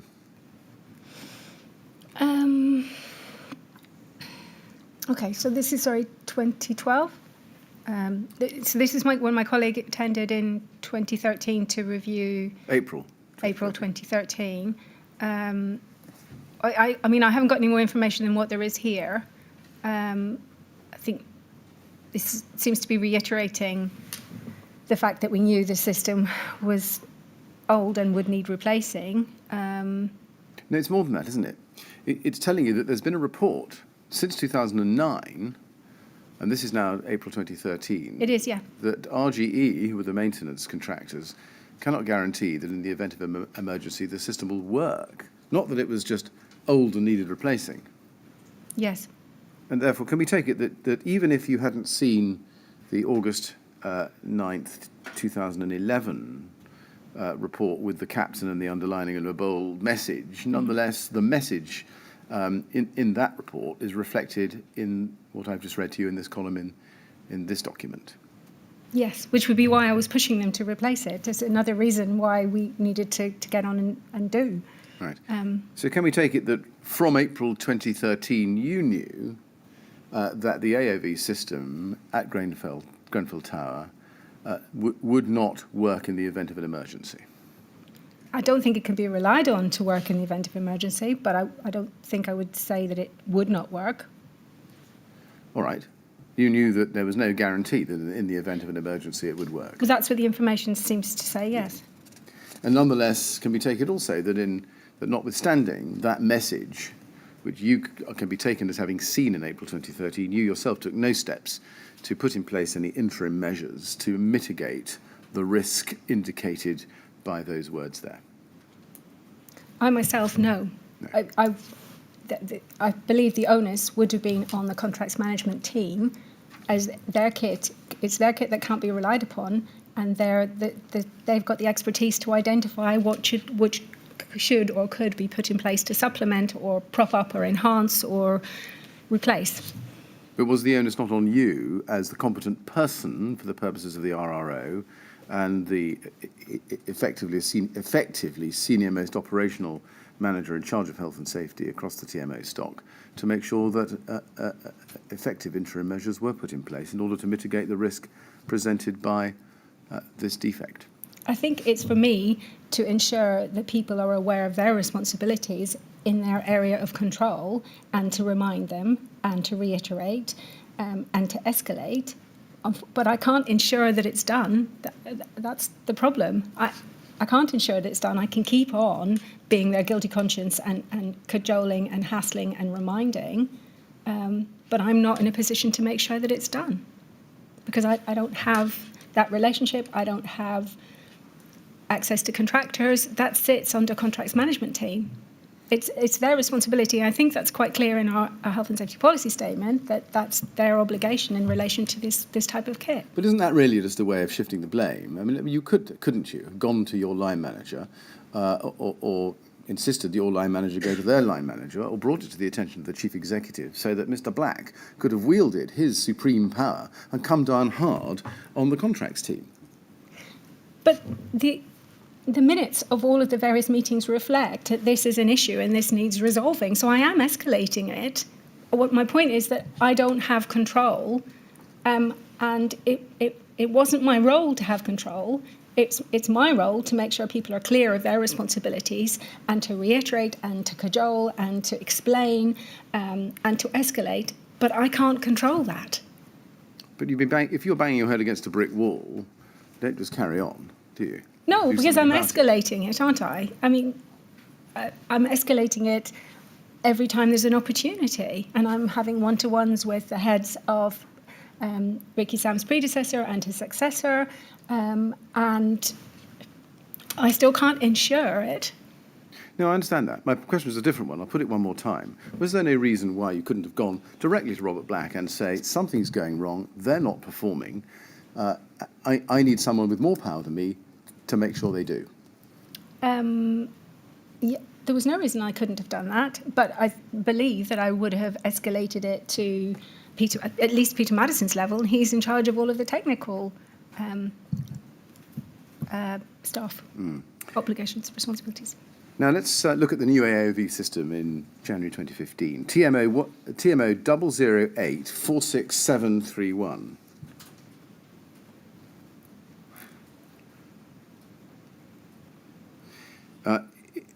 This is an email which Claire Williams is sending to you,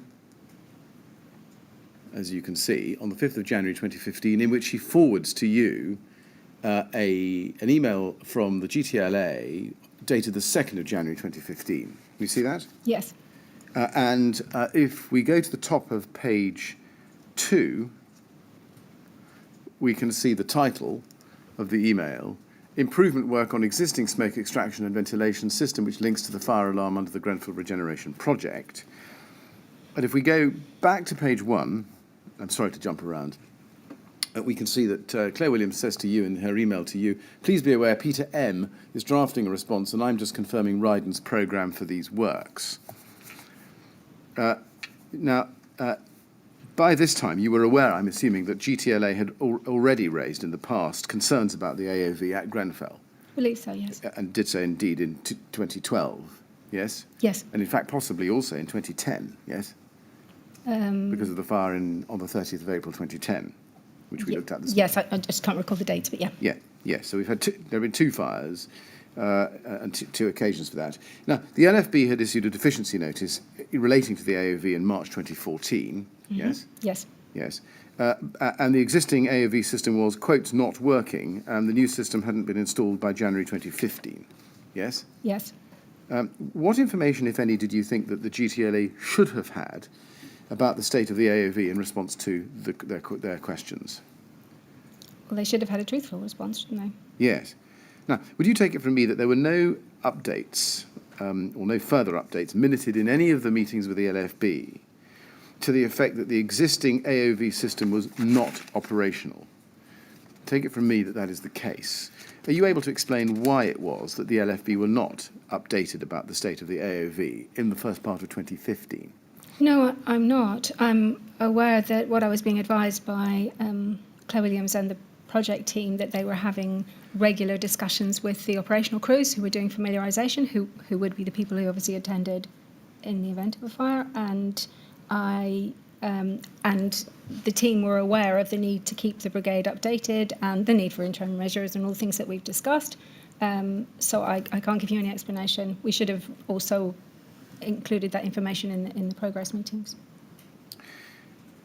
Yes. Now let's go then to Carl Stokes's FRA for April 2016, and let's look at the. We will in a moment look at the the significant findings and action plan relating to that FRA. Before we do, can we go please to your first statement at page 21? And let's look together at paragraphs 90 and 91. You say there at 90, the AOV system was assessed by Carl Stokes as recently as 20th June 2016, with Carl observing that a notification of fire safety deficiency had been issued, which required that a maintenance schedule be put in place to ensure that the new AOV system was maintained and kept in good working order.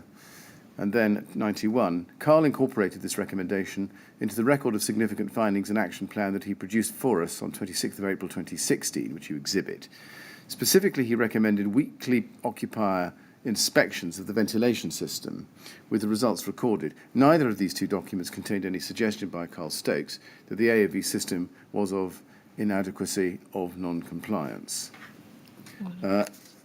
Now, if we look at the 26th of April 2016 update to his FRA significant findings and action plan, let's have a look at that. That's at CST 403098.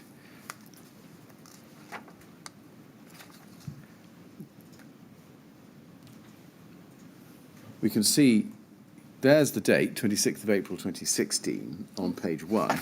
If we go to page 5, you'll see item 19B towards the foot of your screen, red high. There are no operating instructions or is installed diagrams located next to the automatic opening vents AOV control panel. How is this control panel accessed? And then action to be taken, provide operating instructions and as installed diagrams located next to the AOV control panel along with access information. And then there's more. 19C, it is not known if training on the operating of the AOV system has been given to all TMO staff who requires it, and there's a recommendation on that. Mm-hmm. Over the page, 19E, there's an AOV. You just expand that a bit, please. Thank you. There's an AOV in the area outside of the ground floor electrical room. How is this AOV activated, as there is no smoke detector in this area? 19F, you can see that. Are the AOV system and installed fire alarm systems in this building remotely monitored? And there are recommendations about that. And then if you turn to the next page, page 7, page 8, my fault, page 8, 23G, red high, are the weekly occupiers tests to the building's automatic smoke ventilation system being undertaken, with a recommendation that they should be undertaken weekly, with the results recorded as proof of the inspections having been undertaken. Now, all of those systems I've read to you are high priority red risks, aren't they? Yes. If we look at, I'll just go back to page 5 first, 19B, just look at that, which I've read to you, at the foot there, and then 19D on page 6, which I put to you. Mm-hmm. Those were repeated in the June 2016 FRA actions. Do you remember that, or can I? Yeah, no, that's fine. Yes. And we can see the recommendations in respect of 19B. Instructions should be located next to the AOV panel. That's page 5. If we can just go back to that. Now, focusing on that, let's just focus on it. If you go to your statement of the 21st of August 2020 at TMO 008733934, go to paragraph 27.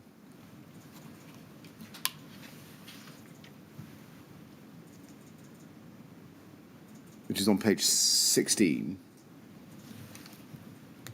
And you say there, in respect of FRA item 19A, that's the June reference, which corresponds to item 19B in the April 2016 plan. This item was assigned to myself. The action taken column of the reference tracking spreadsheet records written instructions provided, diagram within hub room on site, hub room accessed via key stored in key safe installed in bin room, accessed via FB14 key. Can you explain what it was that was provided in the hub room? I don't think I can, other than what it says here, because this would have been allocated initially to Claire, but there was quite a volume of things, so we would have sat down and anything that she could confidently confirm was in place, I took as much information from her so she could go ahead and escalate the other issues which were outstanding. And my understanding would be that it would be to comply with the requirements, so I would imagine there would be a zone diagram and some written instructions in the hub room, and there'd been discussions, I believe, with the fire brigade about how they would access the key for the hub room. Well, did you ensure that there were instructions provided next to the panel as Mr. Stokes had recommended? No, Claire ensured, and I then just entered the update. So I didn't personally go there and check, but she did. That's my understanding. So I don't understand. When you say in your statement, this item was assigned to myself, what does that mean? It was assigned, okay. So as you said, there's quite a lot of information being sought. Mostly it's coming to the end of Ryden's contract. So we're trying to get as much information in order to complete these as possible. So it was assigned to me because when it came in, Claire and I went through all of the actions and identified what she still needed information from Ryden's or planning or building control or whatever, and then some that she was confident that she could resolve quite quickly. She went away and did that. I allocated to me and I closed it down, so she didn't have to do the administration of it. But I would only have closed it down when she'd confirmed that it was in place. Can you just help me? Why did you decide to ignore Mr. Stokes' advice and locate the plans in the hub room rather than next to the control panel? No, actually, I can't help you. Sorry, I have no idea. I don't. Right. Did you tell the LFB local crews or the LFB fire safety team where the instructions and keys were? My understanding is that the project team told the local crews and the local station manager, because it would be them who would need that information. And then also I know there were briefings with said crews around this time or maybe slightly later, where they had the opportunity to be shown this aspect of what we had done and to raise any questions or challenges.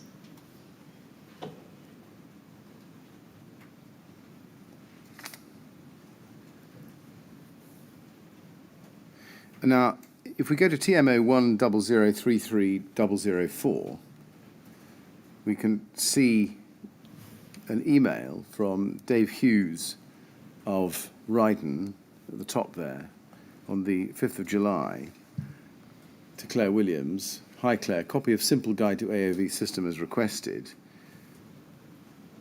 You see that? Yes. And if let's go to the attachment. It's at TMO 100330005. This is the attachment. If you look at it, it's called Grenfell Tower Smoke Extract System, Basic How to Use Guide when activated. Did you see this guide at the time? Possibly. Possibly. Did you take any steps to make sure that it was accessible to fire crews attending the tower in the event of a fire? Well, as I've just stated, it was my understanding that the project team, Claire and Ryden's, in a regular dialogue with the operational crews, covered this, showed them where it was, and then when Ryden's did a familiarisation, this would have been definitely on their radar. Mm. Did you take any steps to make sure that the LFB crews, whether they were local crews or the fire safety team, read this document, understood it, and judged whether it was sufficient for their purposes? No, not specifically, but as you know, we were having regular dialogue and the station manager was still coming to the liaison meeting, so any concerns, and Grenfell was a standing item, any concerns, any issues, there was plenty of opportunity to raise them. Do you know where this document was placed within the building?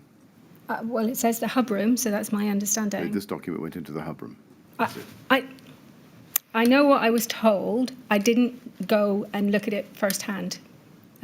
So that's my understanding. Can we go to TMO 00831144, please? This is a full mechanical operation and maintenance manual, O&M, Yeah. provided by J.S. Wright. That's page 1 of what is a very long document indeed, Okay. comprising lots of different documents within it. Have you seen it before? No. You've never seen this document? No, I don't believe so. Can we take it that you didn't provide this manual to the LFB yourself? No, I really don't think I've ever seen it. So no, I didn't. Do you know whether it was provided to Allied Protection, who were the maintenance contractor for the AOV, come 2016? Again, I wouldn't know that. That would be between Claire and Alex, and I wouldn't necessarily be party to any Right. conversations. Can you tell us whether it would have been accessible to TMO employees? If I think any employees who would have needed it would have gone to Claire or to Alex and asked the question, but I don't know. I don't know where it would have been stored. I really don't think I've ever seen it before. Right. Now, let's move to October 2016. Can we go to CST 403137, please?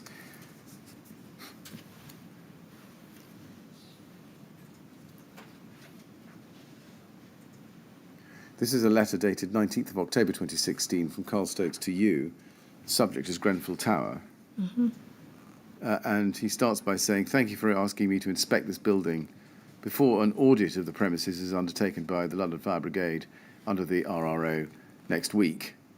I visited the building yesterday, and as a result of my visit, I would recommend that the following items are addressed or information obtained to assist the London Fire Brigade inspecting officer." And then he refers to his June 2016 FRA. So is it right that you had asked Mr. Stokes to visit Grenfell Tower ahead of an audit to be undertaken by the LFB? I must have done, yes.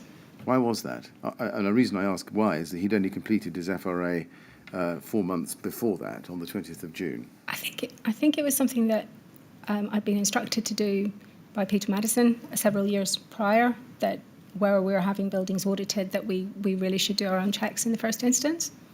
So I think that's why I did it. I see. Was it a standing practice then of the TMO that whenever there was an audit of a building in your stock, you would send in Carl Stokes beforehand to pick up any potential deficiencies? No, because generally we didn't know in advance. It was just that's what I'd been instructed to do. That where we knew in advance there was going to be an audit by anybody, that we should do our own checks. But as I say, it was rare for us to know in advance that they were visiting. And if they were, sometimes I would just meet them on site. And if it was imminent, then I wouldn't obviously go to this extent. Right. We wouldn't stall their visit in order to do this. It was just that where it was sometime hence, I'd been instructed that that's what I needed to do. Right. Were you specifically instructed by anybody to instruct Carl Stokes in turn to visit Grenfell Tower on this occasion? Not on this occasion, just as a general rule. Right, and you say it was Peter Madison who issued that general rule, was it, or was it? It was some time previously. I think shortly after Pete. I think we spoke about this. It was shortly after Peter just started, and I had provided a copy of a fire risk assessment with information about unserviced extinguishers, and he felt it was important for us to do our own checks before we issued documentation. I think that was February 2013. I think it may have been, yes. Okay. Now, if we go to page 11, please, we can see that he refers to some items from his June 2016 findings that were still outstanding. And this is in the middle of that list, can you see? But at 23G, he asks, identified risk or hazard, are the weekly occupiers' tests of the building's automatic smoke ventilation system being undertaken? Yeah. See that? Yes. Would you agree that he had been recommending weekly checks of the AOV since his fire risk assessment in April 2016? We looked at that earlier. Yeah. Item 23G. Agree. Yeah. Yes. So, and it was something also recommended in his 20th of June 2016 FRA, again as item 23G. Yes. Yes. So it was a recurring item there. So is it right then for us to conclude that these checks hadn't been implemented despite Mr. Stokes raising them twice in two separate FRAs as action items? That seemed, well, seems to be the case. Sometimes Carl words things where he's looking for confirmation that they're in place. It isn't saying they're not in place, but can it be confirmed? It's just the way he words things. So, but it does appear to still be outstanding. Yes. Or he's still asking for confirmation whether they're in place at any case. To be fair to you, there is a little bit of prior history to this, so I'll show it to you. Can we go to TMO 00873 and go to page 11? This is your August 2020 witness statement, Okay. where you've set out very helpfully in grid form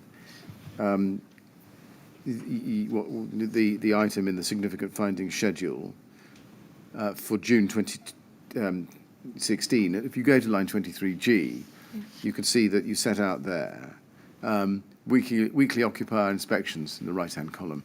Weekly occupier inspections of the building's smoke ventilation system should be undertaken with the results recorded of proof of the inspections having been undertaken. Yeah.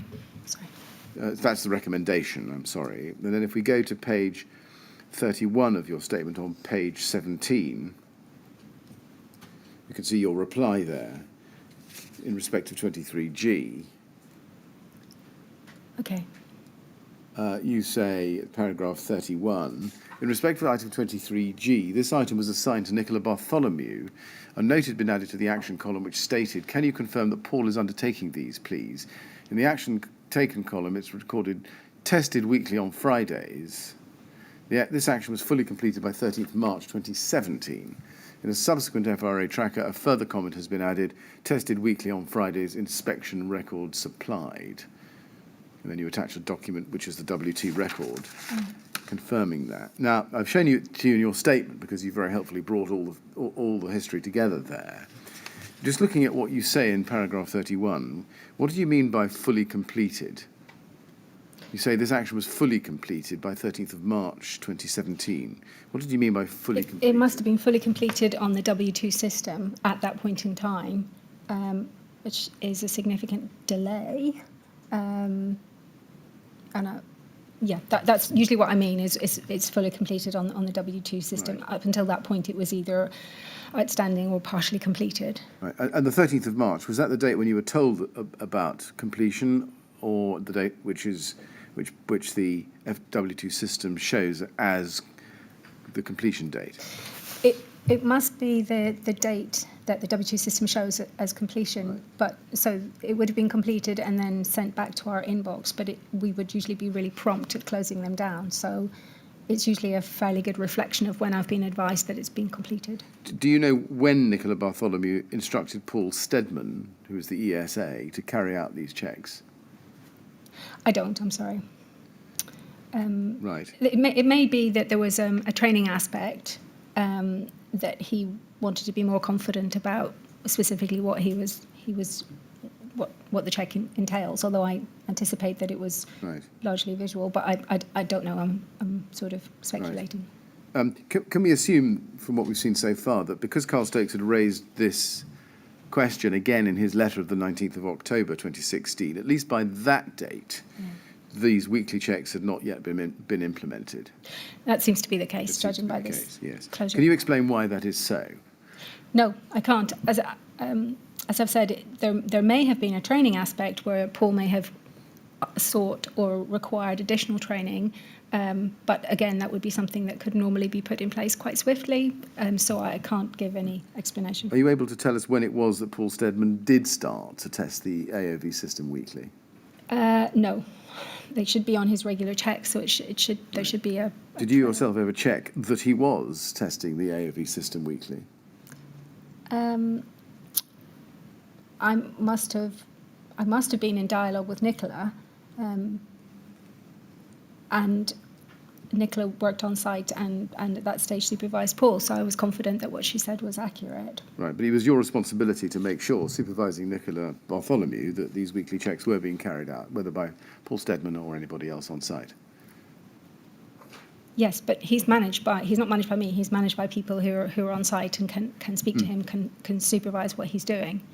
Given that this was an FRA item for which you had responsibility, and given your role as a competent person, do you accept that it was your responsibility to check that weekly weekly inspections were being carried out on site?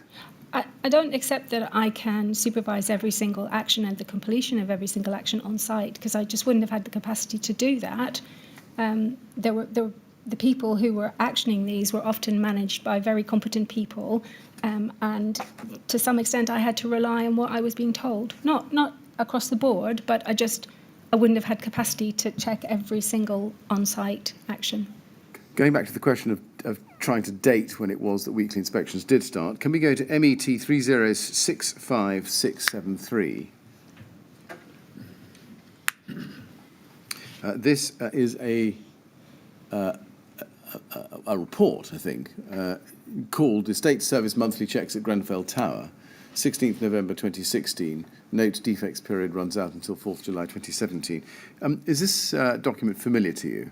No, not at all. Not at all. Can you tell us what it is? It's a document that was produced by Paul Steadman as part of his police statement.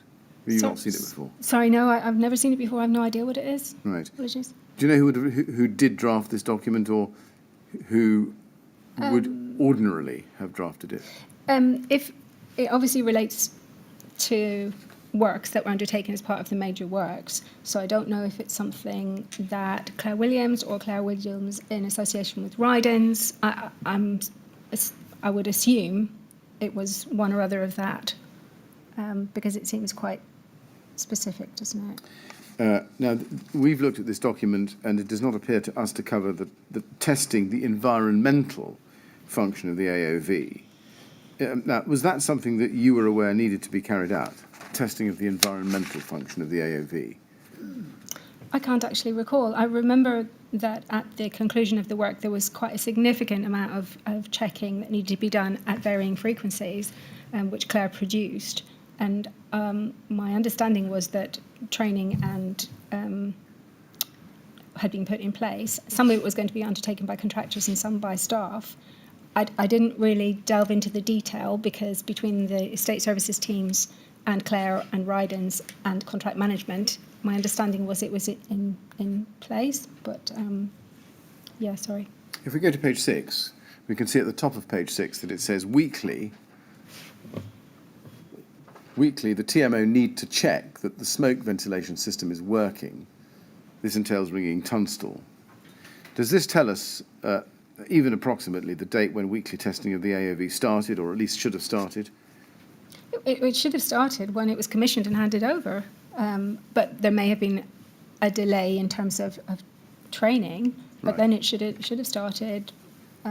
Does this document give us a date when we can be reasonably sure that it had not yet started? Sorry, I don't know. You don't know. Can we go to all right. Can we go to CST 6068, please? This is the document we've looked at before. This is the weekly health and safety checks spreadsheet for Grenfell Tower. We'll need the native version of it.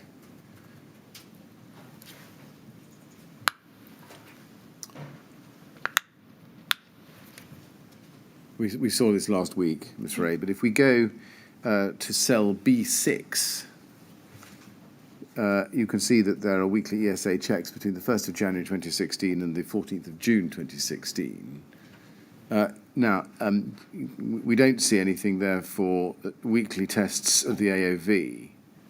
Do you know what, if you look across, we can't see that. Do you know how Paul Steadman would be expected to document his findings of the weekly AOV testing at Grenfell if it wasn't included on this spreadsheet? I don't. The sensible thing would have been to add it to the spreadsheet. Yes. Do you know why it wasn't? No, I don't. I mean, I think if Nicola was still his manager, I feel sure that she could have liaised with the IT team in order to have it added, but I don't. I mean, she clearly was ensuring that it was happening, so that there must have been some way of checking on how Paul was recording it, but I don't know what that is. I wasn't party to the discussion, sorry. Do you know what training was given to Paul Steadman in relation to the AOV system?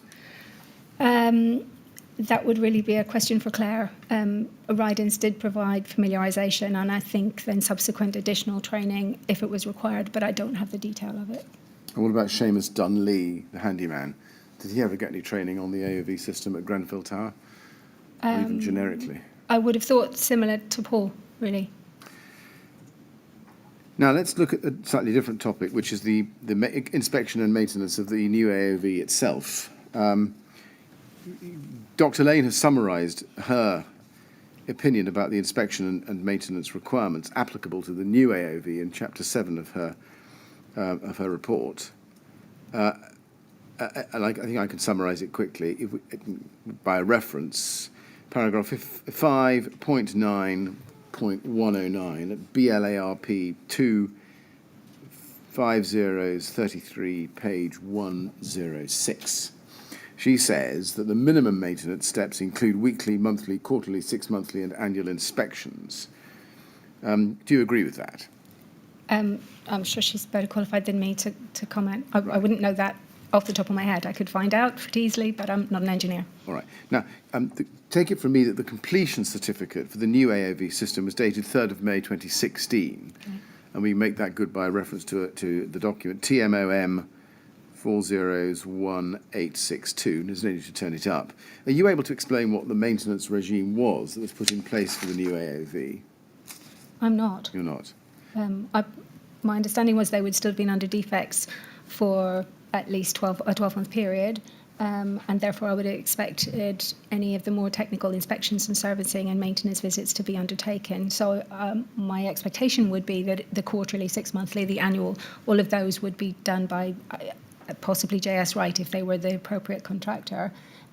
We've already identified that the assessor is also asking for weekly inspections, and I believe that the monthly would also have been done by the estate staff, but I couldn't definitively say.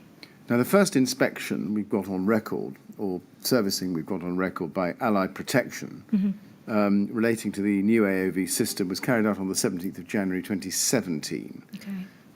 That's 8 months after it was installed. There's a reference to that, which is LAK 709. There's no need to turn that up. Are you able to explain why there was such a significant gap in the contractor's inspection or maintenance visits? No, I'm sorry, I'm not. And I wasn't even aware of that until you've just advised. It would have been, so the contract team were managing the project. At the end of the project, any plant maintenance that has to transfer immediately over, they would have to go via the contract management team. So there would have been discussions between those teams without me being party to them. Can you explain why you weren't party to them? Given that you were the competent person and was always the competent person for Grenfell under the RRO, why wasn't that the continuing maintenance and inspection regime for the AOV passed to you upon completion so that you could take charge of it? Because we have a dedicated team doing planned preventative maintenance, and that's their core job and what they do. You're right. I've got oversight, ideally, but I couldn't be responsible for taking forward the maintenance. And we have a team, a dedicated team, who are doing that, and we have a team who know exactly what they've installed and have all the O&M and all of the records. It seems logical for them to pass the information over and for them to have dialogue. I think if I had a bigger team, then I would have more of an input into that, but I trusted them to discuss with each other and put in place what was appropriate. Yes, I see that. But my question is slightly different. Given that you were the competent person and held effectively ultimate responsibility operationally for health and safety over the TMO's stock, can you explain how you were not aware that there was an 8-month gap between installation and what appears to be the first recorded inspection or servicing of the AOV system? I can't, not without going back to colleagues in contract management, because, as I say, that was their dedicated role, to manage those contracts, manage those contractors, make sure they performed, ensure that remedial works are put in place as and when required, put in place interim measures. I was having regular dialogue, regular meetings with Alex. It was not brought to my attention, and I did not have enough time to go delving into their service records. No, I understand why you might not have had time to look at the granular detail of the service records themselves, but surely you either did have time or should have made time simply to ask the question. There's a new AOV I know went in at Grenfell 8 months. It's been some time. Has it been maintained? Did you ask that question? I can't remember asking that question, but I did. I was confident that the responsibility had been passed across to the appropriate people. They knew what their role was, and if they needed any further information, they had access to the specialist contractors, the design and build contract, the contracts manager. So, to the best of my knowledge, all of those processes and all of that dialogue was taking place. I wasn't party to the detail of it, but to the best of my knowledge, that was what is in place. As you say, everybody knew that a new AOV system had been installed. The contracts management team had had some dialogue with the contracts team, knew that the project was coming to an end, and knew that must have been preparing, I thought, to take over that particular responsibility and make sure that their contractors were also geared up for it. It would have had to be added to contracts. There would have been all sorts of things that would have been needed to be put in place, and it was my understanding that they were being put in place. What gave you to understand that? Did somebody tell you that these very regular inspections were happening, or did you just make that assumption without asking the question? I met with the head of contracts management on I think maybe a 2 or 3 weekly basis. There might have been quite a wide-ranging agenda. There might have been 20 different things that we were speaking about, but there were always opportunities to discuss any issues, any contractor issues, anything that was outstanding, anything that had to be brought to my attention. Equally, if I'd had anecdotal comments about performance of contractors, that was my opportunity. So we had quite full and frank discussions. I can't remember specifically asking the question that you've put to me, but I shouldn't have needed to. And that may be, but it's a question of responsibility, and I'm just trying to identify whether it was you who was responsible ultimately for making sure that these regular maintenance and inspection and servicing took place. I don't think it was.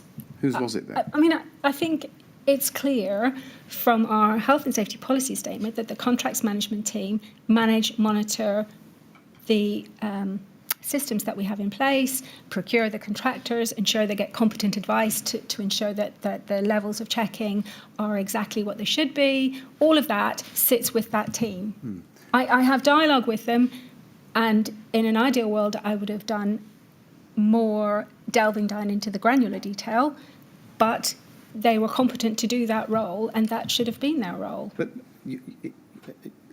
I'm just trying to understand this, because the contracts management team, as you say, manager and monitor the contracts, but you're in charge of health and safety.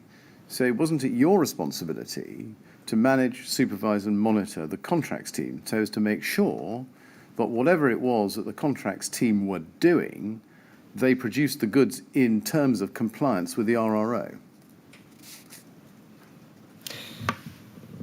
There's about 6 people in the contracts team, all managing very specific contracts.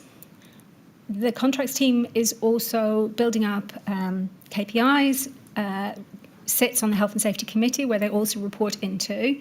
So lots of opportunities, not just for me to meet with the head of on a regular basis, but for them to raise issues, for them to feedback on performance of contractors.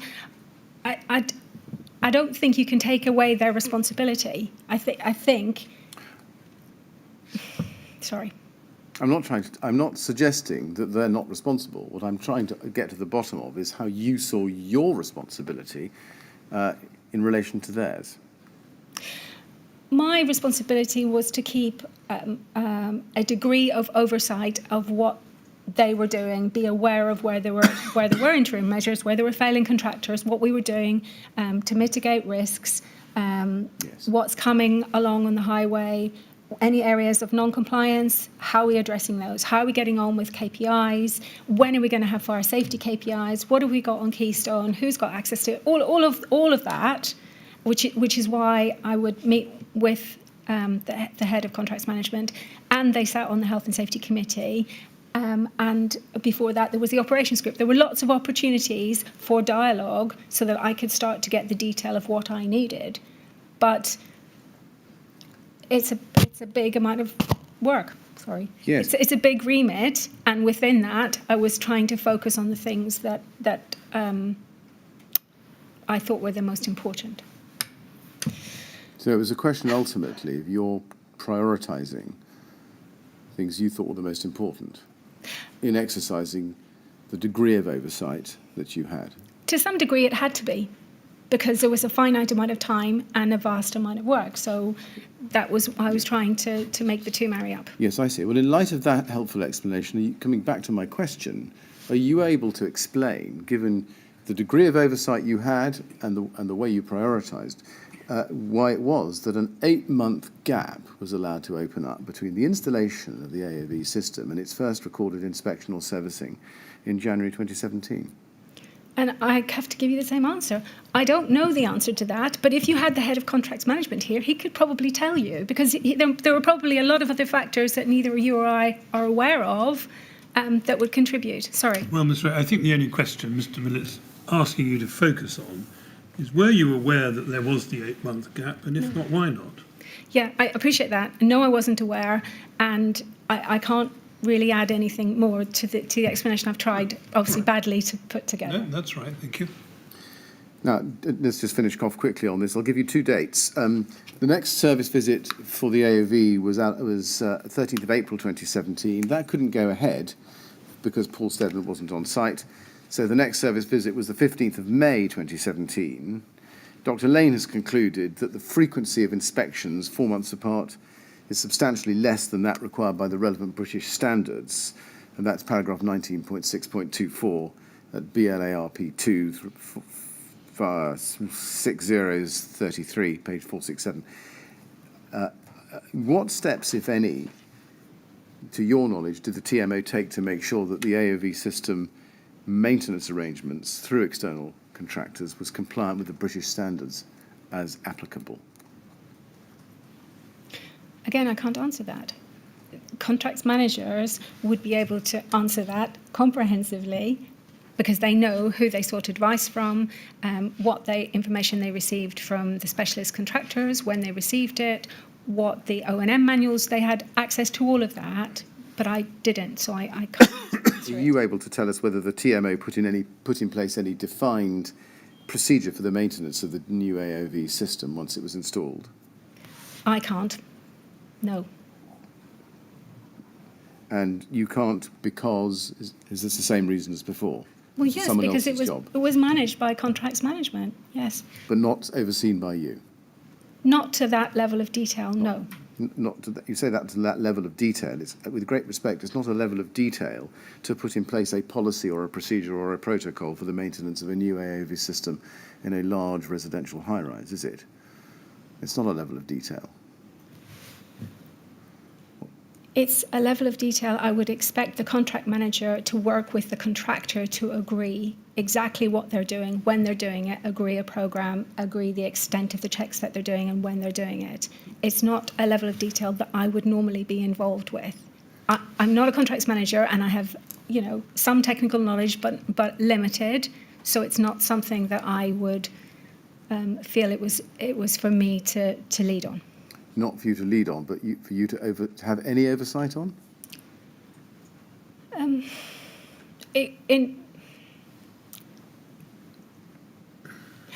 I would expect it to happen, and I would have liked to be involved in what was agreed, but I wouldn't always be, because it's not the only building and it's probably not the only bit of specialist kit. Lifts. We can go to that next topic. Can I start by getting into the question of the definitions, Ms. Wray, about lifts, firefighting lifts? And I want to look specifically at Grenfell Tower. Can we look at your evidence on 9th of June this year, last Wednesday? And I'll summarise, and if I get this wrong, we can look at the transcript. It's day 142, page 93, at lines 22 to 25 for our own references.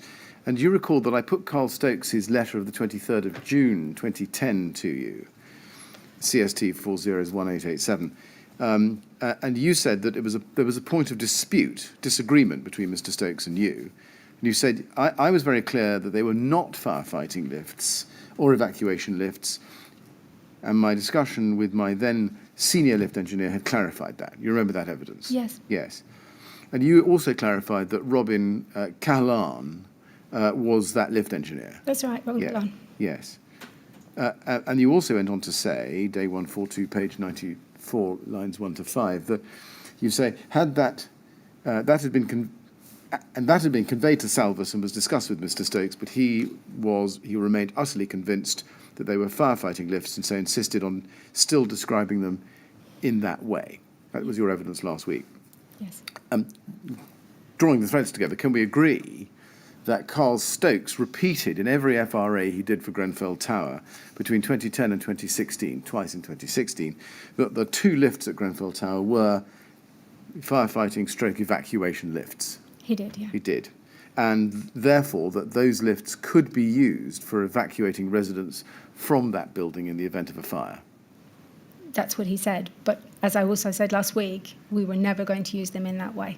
Now, do you agree also that in 2010, you and Robin Cahalan, the TMO's lift engineer, created the TMO's own definition of a firefighting lift? Yeah, I don't think we meant to create a definition. Salvus had asked specific questions about what kind of lifts we had, basically, particularly above 18-metre blocks. And I met with Robin, and Robin attended a progress meeting with Salvus.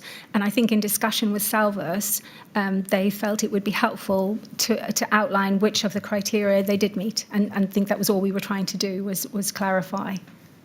So it wasn't meant to be defining. It was just meant to be saying, OK, our lifts don't meet the full requirements of firefighting evacuation lifts. However, they do meet X, Y, and Z.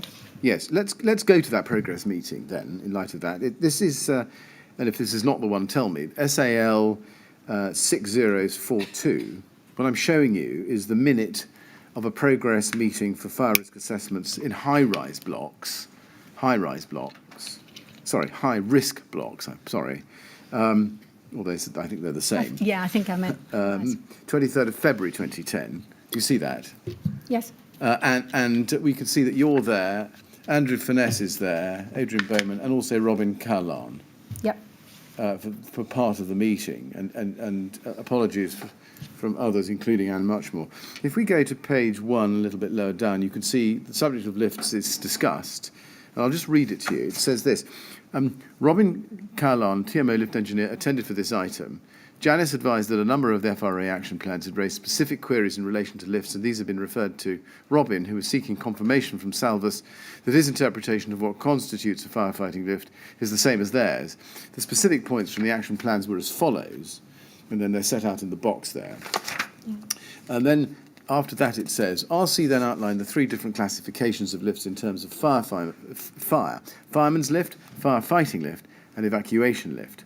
After some discussion, the group concluded that most of the borough's lifts meet the majority, but not all, of the criteria which define a firefighting lift. It was agreed that for the purposes of the action plans, JW, that's you, and RC, that's Robin Cahalan, would document the criteria that TMO lifts do meet.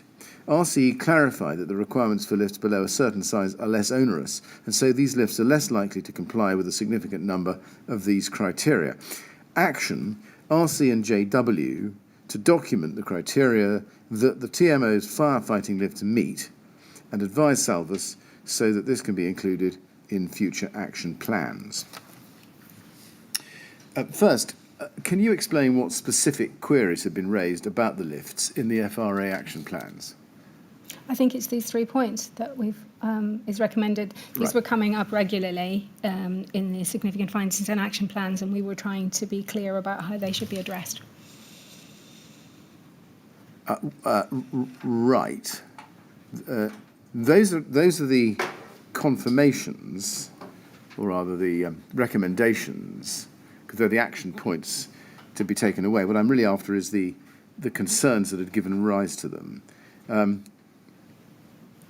Let's go to CST 50631. What I'm going to show you is the FRA which Carl Stokes completed for Grenfell Tower on the 30th of September 2009 while he was still working at Salvus. There it is. And if we go, please, to page 14 in that document, you'll see item 9.3. We've seen it before a number of times with other witnesses. Lack of firefighting lifts installed in the building. You see that? Yep. And then it could not be confirmed at the time of the fire risk assessment if any of these lifts are fire, fighting or evacuation lifts. Was that one of the specific queries? Yes. Right. Then if you go to the action on page 18, this is where we see the recommendation, which is reflected in the box on the first page of the progress meeting minute we've just been looking at. It is recommended, this is the action related to 9.3, first action, it is recommended that TMO confirms if any of the lifts installed in the building are either firefighter or evacuation lifts. And that had an amber colour, which meant that it's best practice or guidance, yes? Yes. So can we take it that from September 2009, you knew that Grenfell Tower lifts were not firefighting lifts, or at the very least, it was not clear that they were? Salvas are asking the question, and the minutes that we've just discussed and the meeting that took place was me trying to clarify exactly what we had where, and that, yeah. So certainly from February, I knew that was the case. Yes. Were you advised by anyone from Salvas that the lifts at Grenfell Tower should have been firefighting lifts? No, I don't recall so. You don't? No. Can you explain the discussion that was had at this meeting about the lifts, particularly the criteria that they did meet? We can go back to the note if you like. I'm not sure I can add much to the note. I mean, the list of the criteria that we were confident that they did meet has been included in various policies and Yes. whatever strategies. So I think Robin outlined the main things that he was confident that they met. He was very keen to point out that they didn't have a reef hatch in the car, and obviously the other issues. But I don't think we went into more detail really than what we'd outlined. Why was it decided that you and Robin Callan would document the criteria that the lifts did meet? As I say, in discussion with Andrew Finesse, he seemed to think that was a wise way of approaching it. So Robin would have outlined them, and I probably just would have been the scribe who put them together. Was the goal here that you could avoid upgrading the lifts to firefighting lifts? No, it was to clarify. We were asked to confirm if what they are. We're confirming what they are, and we're trying to go a bit further and explain what that means. Can we go back to the note of the meeting, please? At SAL 6042, page 1, towards the bottom of the page.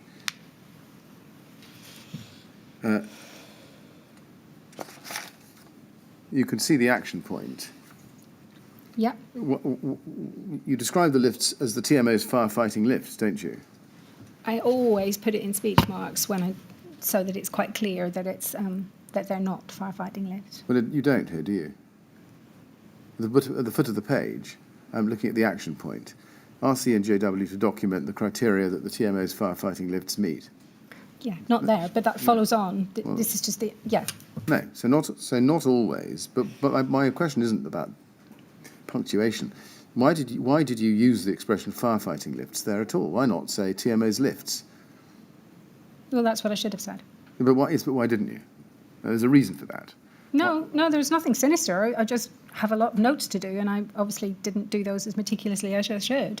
There was no, it was quite clear from the discussion. I'm not trying to pretend that they were firefighting lists, because it was always my understanding from this point in time that they weren't. Right. So can we then take it that you accept that note's incorrect to the extent that it describes the lifts as firefighting lifts? The action point is yes. The action point.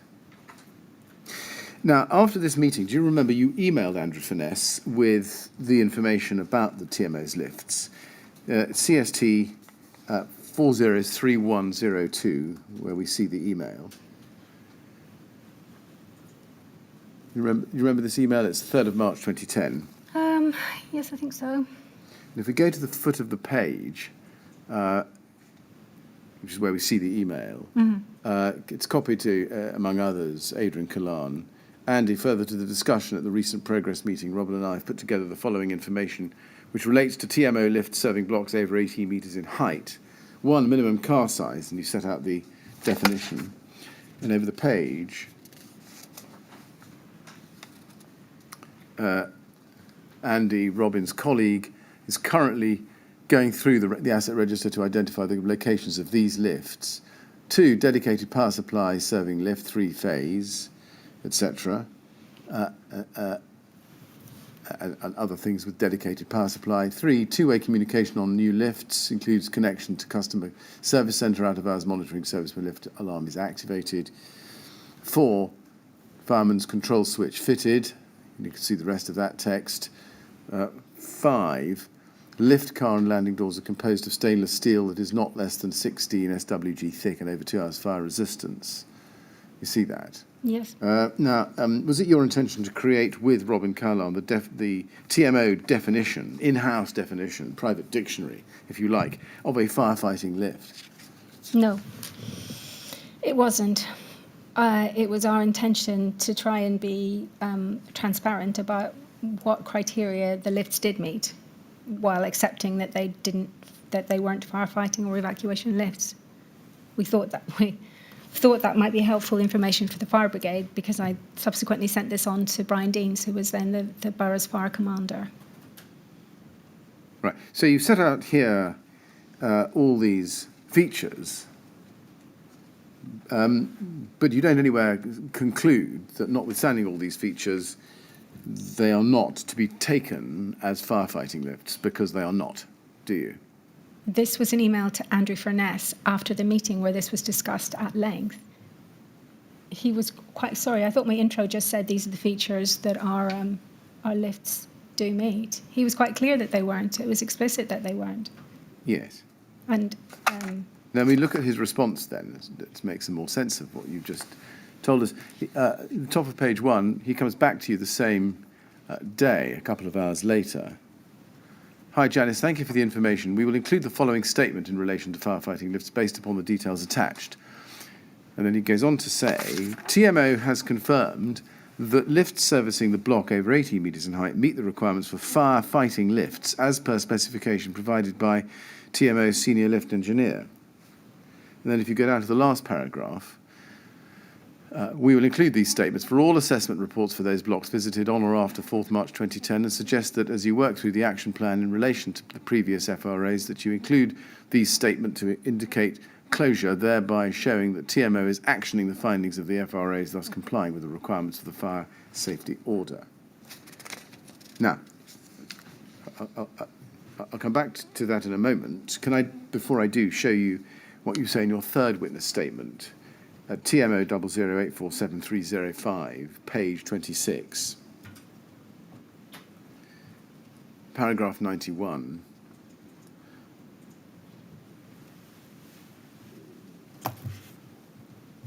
However, I never said to Andrew that the TMO were confirming that the lifts in TMO's buildings over 18 metres met all of the requirements of the regulations.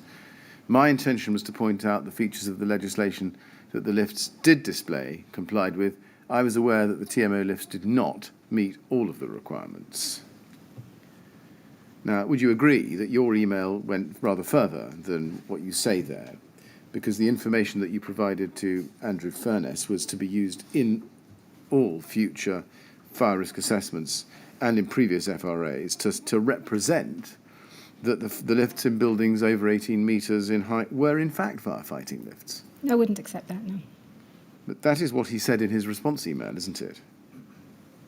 Well, I can only reiterate that he was at the meeting where it was discussed, and he thought it was probably his idea to set out the criteria that they did meet. So he was absolutely clear that they weren't firefighting lifts or evacuation lifts. So there wasn't any ambiguity between us. Well, I'm not suggesting there was any ambiguity between you at all, Ms. Wray. What I'm putting to you is what you say at paragraph 91 of your statement is a gloss, and that when you look at the reply that Mr. Furness sent back to you on the 3rd of January that year, he says, the TMO has confirmed that lifts servicing the block over 18s in height meet the requirements of firefighting lifts, as per the specification provided by the TMO senior lift engineer. So what I'm suggesting to you is that he is accepting the TMO's in-house definition of a firefighting lift. No, I don't disagree, because he was a very competent fire risk assessor, and he was involved in a lengthy discussion about this. So he was absolutely clear that they were not firefighting lifts. Well, can we go back then, just to examine word for word what he said in his email of response, please? This is the previous document I showed you, which is at CST 403102, page 1, top of the page. He says there, second paragraph, first paragraph, again, we will include the following statement in relation to firefighting lifts based upon the details attached. And the details attached to what you've sent him. And this is the start of the statement. He is saying we'll go into FRAs. TMO has confirmed that lifts servicing the block over 18 metres in height meet the requirements for firefighting lifts as per specification provided by TMO Senior Lift Engineer. What he's doing is telling you that he's going to state that the TMO has said that lifts servicing the relevant block meet the requirements for firefighting lifts as per the specification. That's what he's saying. And I'm putting to you that it is, to the extent that it suggests that these lifts were firefighting lifts, it is misleading, isn't it? Because they weren't. There isn't really a disagreement here. They were not firefighting lifts. He knew they were not firefighting lifts. That is what, based on our discussions and my email, that's what his decision was to put into the FRAs. Right, what did you I have to say, Ms. Wray, I'm puzzled about this because what Mr. Furness seems to be saying here is that he intends to include in fire risk assessments a statement to the effect that the TMO had confirmed that they met the requirements for firefighting lifts, which is another way of saying they are firefighting lifts. Now, if you thought that was wrong, wasn't that the moment at which you should have gone back and said, sorry, there's a mistake here? I think I went on and read as per the specification provided by the senior lift engineer. Well, was that a specification that was different from some published specification that one could refer to?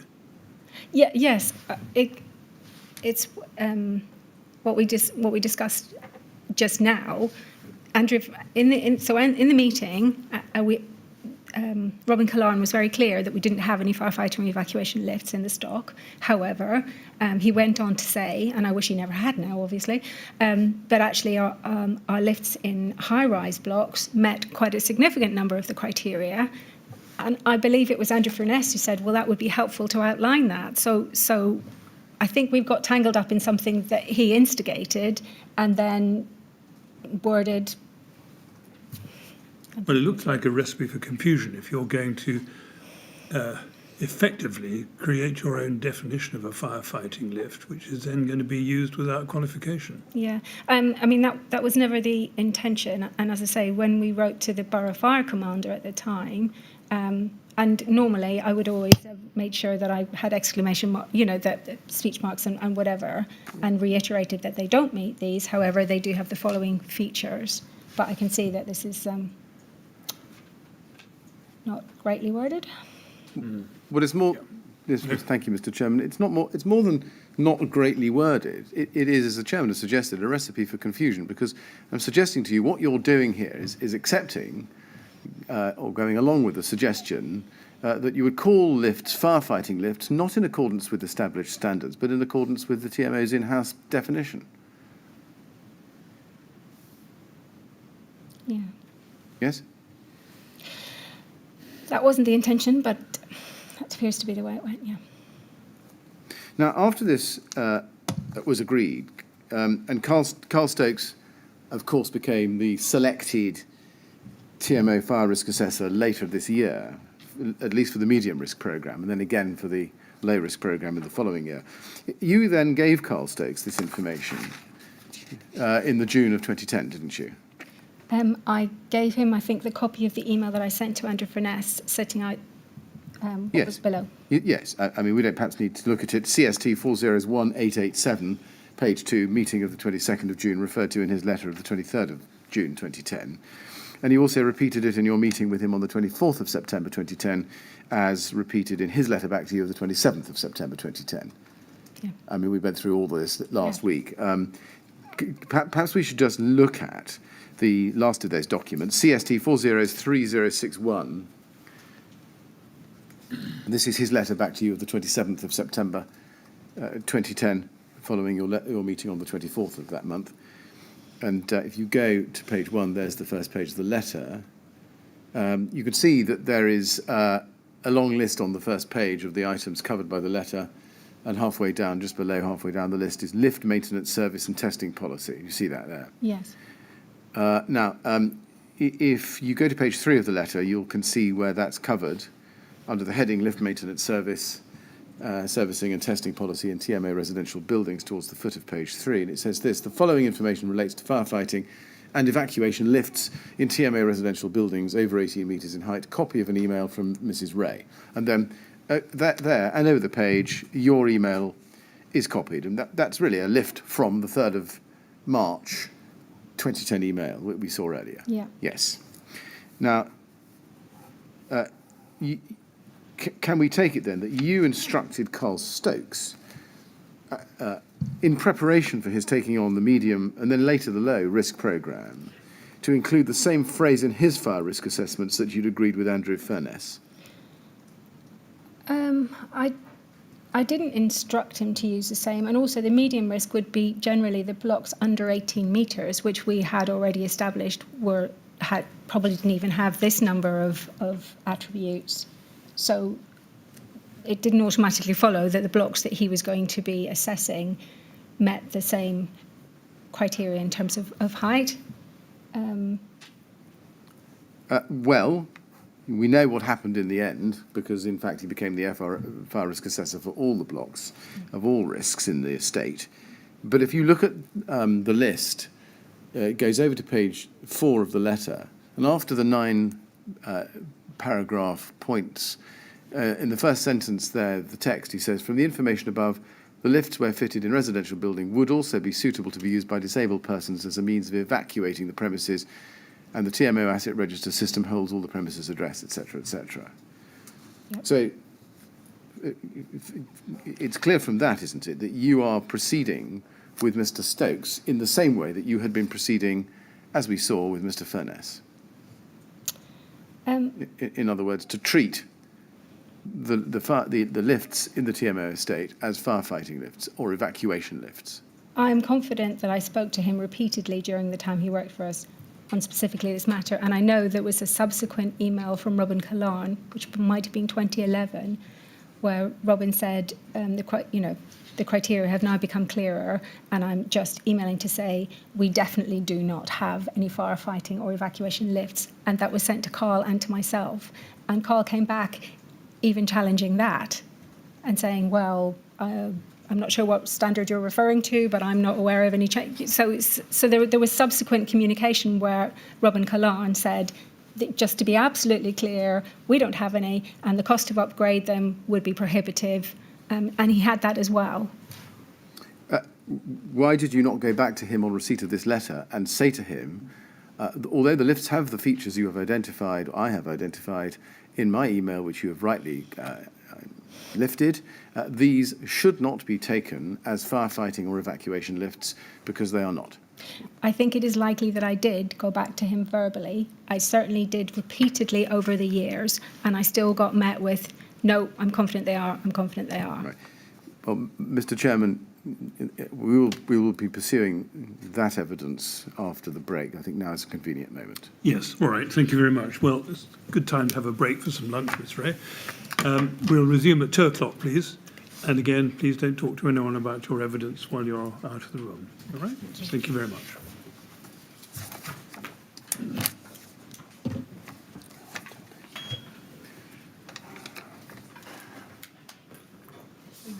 Two o'clock then, please. Thank you.